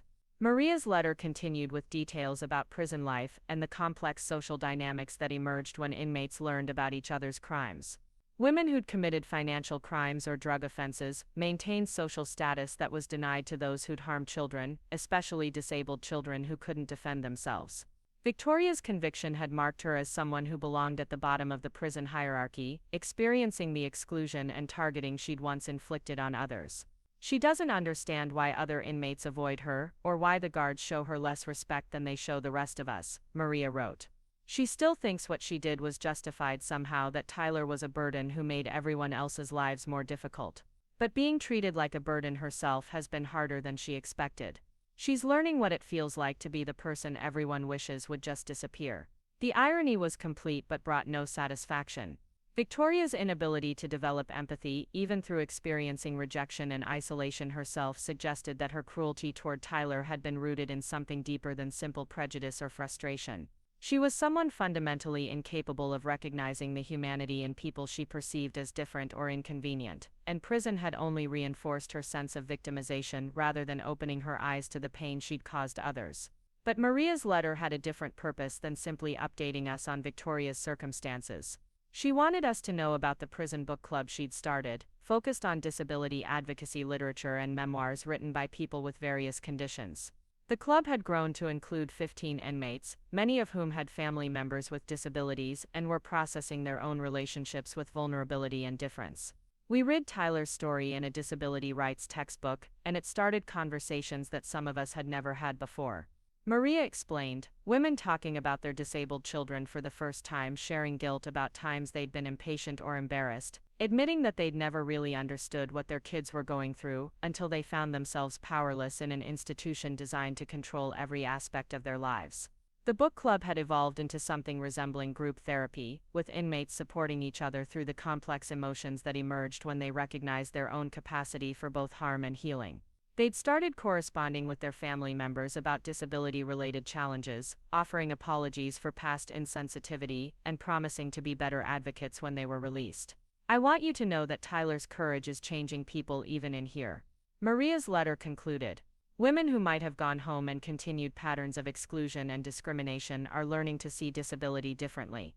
They're understanding that strength and vulnerability aren't opposites, that accommodation isn't charity, and that everyone deserves to be treated with dignity regardless of their limitations. Tyler was 14 when I shared Maria's letter with him, old enough to understand the complex dynamics it described, but still young enough to respond with the directness that had always characterized his approach to difficult subjects. We were sitting in his bedroom, surrounded by the accessibility modifications that had become invisible through familiarity, but which represented years of advocacy and adaptation. Does this mean Aunt Victoria is sorry for what she did? Tyler asked after reading the letter carefully, his question cutting to the heart of what mattered most to him. No, buddy, Victoria still doesn't seem to understand that what she did was wrong. But other people are learning from what happened between you and her, and that's almost more important than whether she's sorry. I watched Tyler process this distinction, his face serious with the concentration he brought to moral complexities. So even when people do bad things for bad reasons, good things can still come from it if other people choose to learn the right lessons. Tyler's reframing of the situation demonstrated the sophisticated ethical reasoning he'd developed through years of navigating a world that didn't always accommodate his needs gracefully. Exactly. You chose to use what happened to you to help other kids with disabilities feel safer and more accepted. Other people chose to support you and change laws to protect vulnerable children. Even some people in prison are choosing to become better family members because they read about your experience. Victoria's cruelty didn't create any of those good outcomes. The choices other people made created them. The Tyler Brooks Foundation had indeed grown beyond anything we'd imagined possible during those dark days in the hospital when Tyler's future seemed uncertain and Victoria's cruelty felt insurmountable. What had started as a local advocacy organization had become a national network of families supporting each other through discrimination, legal challenges, and the daily struggles of raising children with disabilities in a society that still preferred perfection over diversity. The Foundation's Legal Defense Fund had handled over 200 cases in 5 years, achieving a success rate that had attracted attention from civil rights organizations across the country. Families who'd once faced discrimination alone now had access to experienced attorneys who understood disability law and weren't intimidated by defendants with superior resources or social connections. Carmen had been promoted to lead attorney for the Foundation's legal program, using skills she'd developed through Tyler's case to build a practice focused exclusively on disability rights advocacy. Her cases had established important precedents about accommodation requirements in schools, accessibility standards for public venues, and employment protections for people with disabilities. Tyler's case taught us that pattern evidence is crucial for building strong civil rights cases. Carmen explained during a conference presentation to attorneys interested in disability advocacy. Perpetrators rarely target just one victim. When we dig deeper, we almost always find other families who've experienced similar discrimination but were afraid to speak up or didn't know they had legal recourse. The educational component of the foundation had reached over 50,000 students in elementary schools across Arizona and neighboring states, with Tyler serving as the primary spokesperson for inclusion and acceptance programs. His presentations had evolved from simple explanations of disability to sophisticated discussions of civil rights, social justice, and the importance of standing up for people who face discrimination. When I visit schools now, I talk about being an upstander instead of a bystander, Tyler told a reporter during an interview on the 5th anniversary of Victoria's conviction. If you see someone being excluded or teased because they're different, you have a choice. You can pretend it's not happening, or you can speak up and make sure they know they belong in your community. Tyler's own community had expanded far beyond our family and neighborhood to include disability advocates, military families, legal professionals, and the growing network of children who'd attended his school presentations and carried his message of inclusion back to their own communities. He received letters from kids across the country sharing their own experiences with difference and discrimination, often asking for advice about how to handle bullying or exclusion. One letter came from a 10-year-old girl named Sarah, whose autism made social interactions challenging, but whose intelligence and creativity were remarkable when given appropriate accommodations. She'd been excluded from her cousin's birthday party because her stimming behaviors were deemed disruptive, and her family was struggling with how to respond. Tyler, my mom says you understand what it's like when family doesn't accept you for who you are, Sarah wrote in her careful handwriting.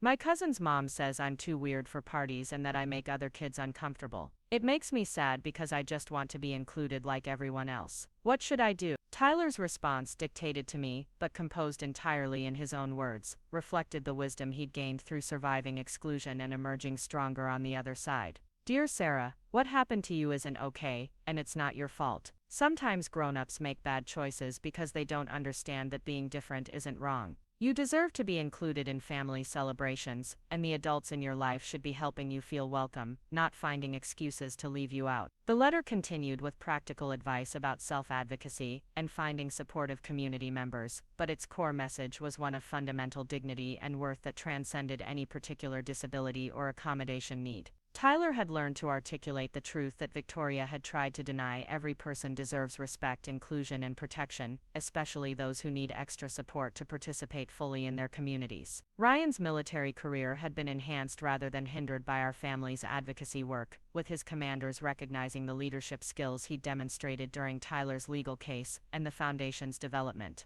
He'd been promoted to Rear Admiral and given oversight responsibilities for military family support programs, using his experience to help other military families navigate the complex challenges of deployment, disability, and discrimination. Tyler's case taught me that sometimes the most important battles are fought in courtrooms and classrooms rather than on traditional battlefields.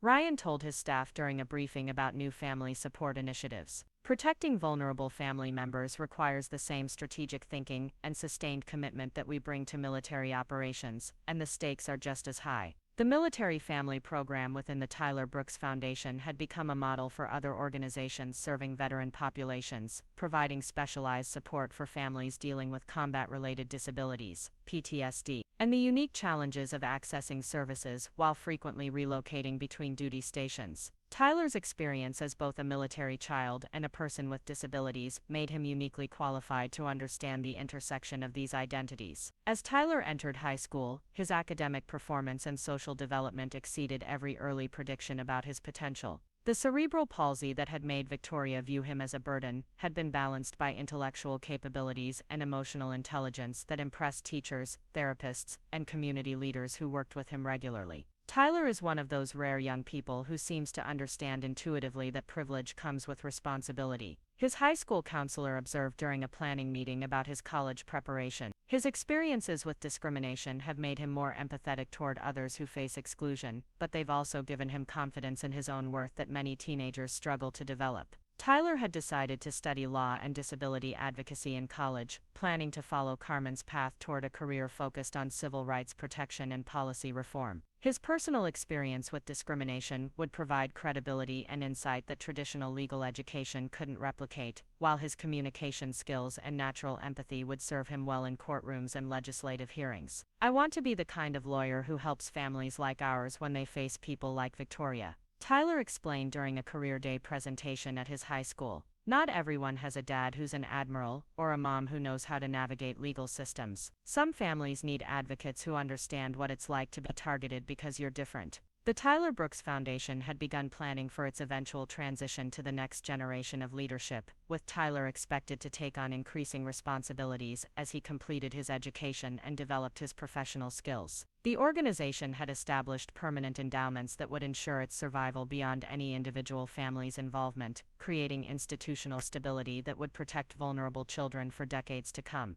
Victoria's parole hearing was scheduled for the following year, after she'd served 6 years of her 7-year sentence. The possibility of her release had prompted renewed media attention and questions about whether our family would support or oppose her return to civilian life. The decision was complicated, involving legal considerations, safety concerns, and philosophical questions about redemption and second chances. "I don't think Victoria has changed enough to be trusted around vulnerable people," I told Dr. Hendricks during a consultation about the parole process. "Maria's letters suggest that she still doesn't take responsibility for what she did or understand why it was wrong. Early release would send the wrong message to other potential perpetrators and put other disabled children at risk." Tyler's position on Victoria's parole was characteristically direct and morally sophisticated. "I don't want her to hurt other kids the way she hurt me," he said during a family discussion about whether to submit a victim impact statement opposing her early release. "If she understood that what she did was wrong and was sorry about it, maybe I'd feel differently.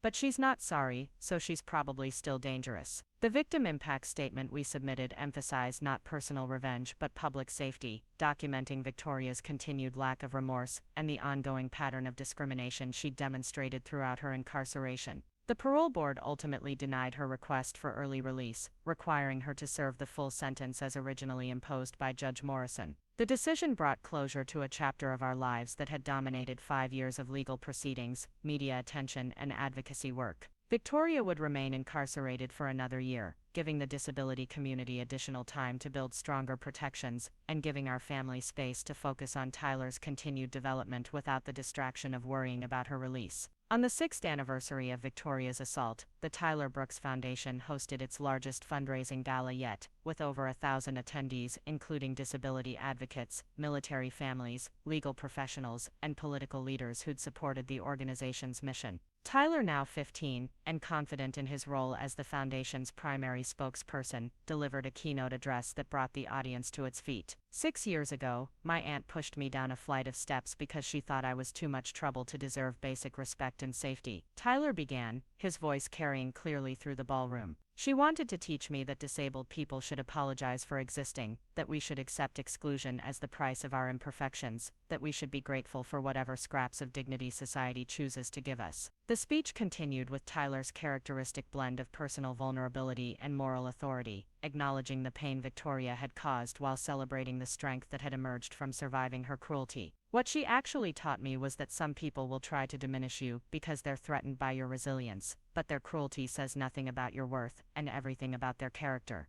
The gala raised over $800,000 for the foundation's programs, demonstrating the sustained support Tyler's story had generated within communities that valued inclusion and protection for vulnerable individuals. The success also reflected the broader cultural changes that had occurred since Victoria's conviction, with disability rights gaining mainstream acceptance and discrimination facing stronger legal and social consequences. As I watched Tyler work the room after his speech, confidently engaging with adults who sought his insights on disability policy and civil rights advocacy, I marveled at the transformation that had occurred since that terrible night in the hospital. The scared 8-year-old who'd asked why his aunt had hurt him had become a poised teenager who understood his own power to create positive change in the world. Victoria's assault had been intended to break Tyler's spirit and teach him to accept diminished expectations for his life. Instead, it had revealed strengths he might never have discovered under easier circumstances, connected him with communities he might never have encountered, and given him a platform for advocacy that would influence policy and protect vulnerable children throughout his adult life. The Tyler Brooks Foundation would continue its work long after Tyler had graduated from college and built his own legal career, a permanent legacy of protection and empowerment that had emerged from one family's refusal to let cruelty win.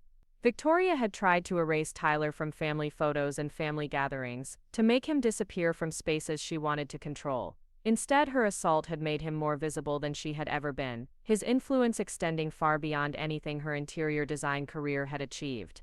As we drove home from the gala that night, Tyler fell asleep in the back seat, exhausted by the emotional intensity of sharing his story with so many people.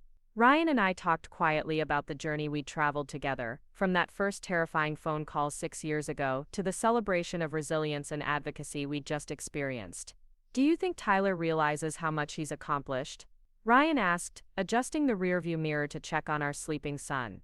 "I think he knows he's helped other families, but I don't think he fully understands yet that he's changed how society thinks about disability and discrimination," I replied, watching the desert landscape pass by in the darkness. "That's probably for the best. He's still just a teenager who needs to focus on homework and friendships and figuring out who he wants to be when he grows up."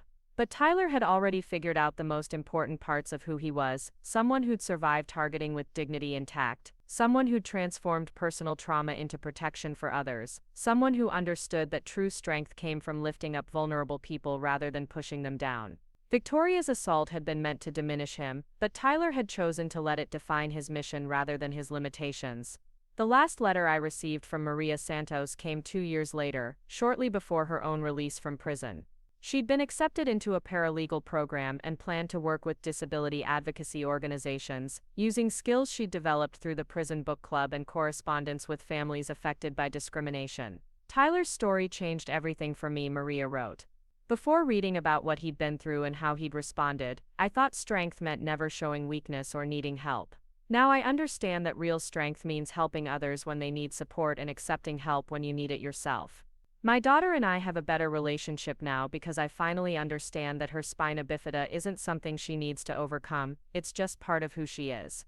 The ripple effects continued expanding, touching lives in ways we'd never know completely, but that validated every difficult choice we'd made during Tyler's legal case and the Foundation's development.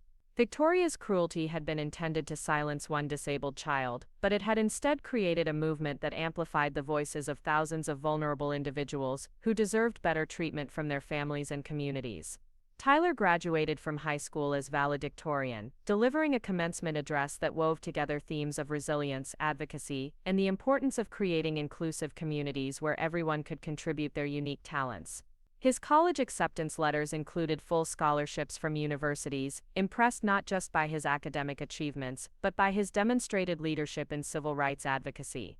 The best revenge against people who try to diminish you isn't becoming bitter or seeking to hurt them back, Tyler told his graduating class, his words carrying the authority of someone who'd lived through targeting and emerged stronger. "The best revenge is becoming everything they said you couldn't be, and using your success to help others do the same." As we prepared for Tyler's transition to college and his eventual leadership of the foundation bearing his name, I reflected on the profound truth his experience had revealed: cruelty creates its own opposition when it encounters people who refuse to be broken by it. Victoria's assault had been designed to teach Tyler that he was too much trouble, but it had instead taught him that he was worth fighting for, worth protecting, worth celebrating. The Tyler Brooks Foundation would continue that fight long after our family's direct involvement ended, protecting vulnerable children who faced the kind of discrimination Victoria had represented. Tyler's story would remain a testament to the possibility of transformation, proof that trauma could become advocacy, that individual courage could create lasting change, and that the most powerful response to hatred was building something beautiful enough to outlast it. Up next, you've got 2 more standout stories right on your screen. If this one hit the mark, you won't want to pass these up. Just click and check them out.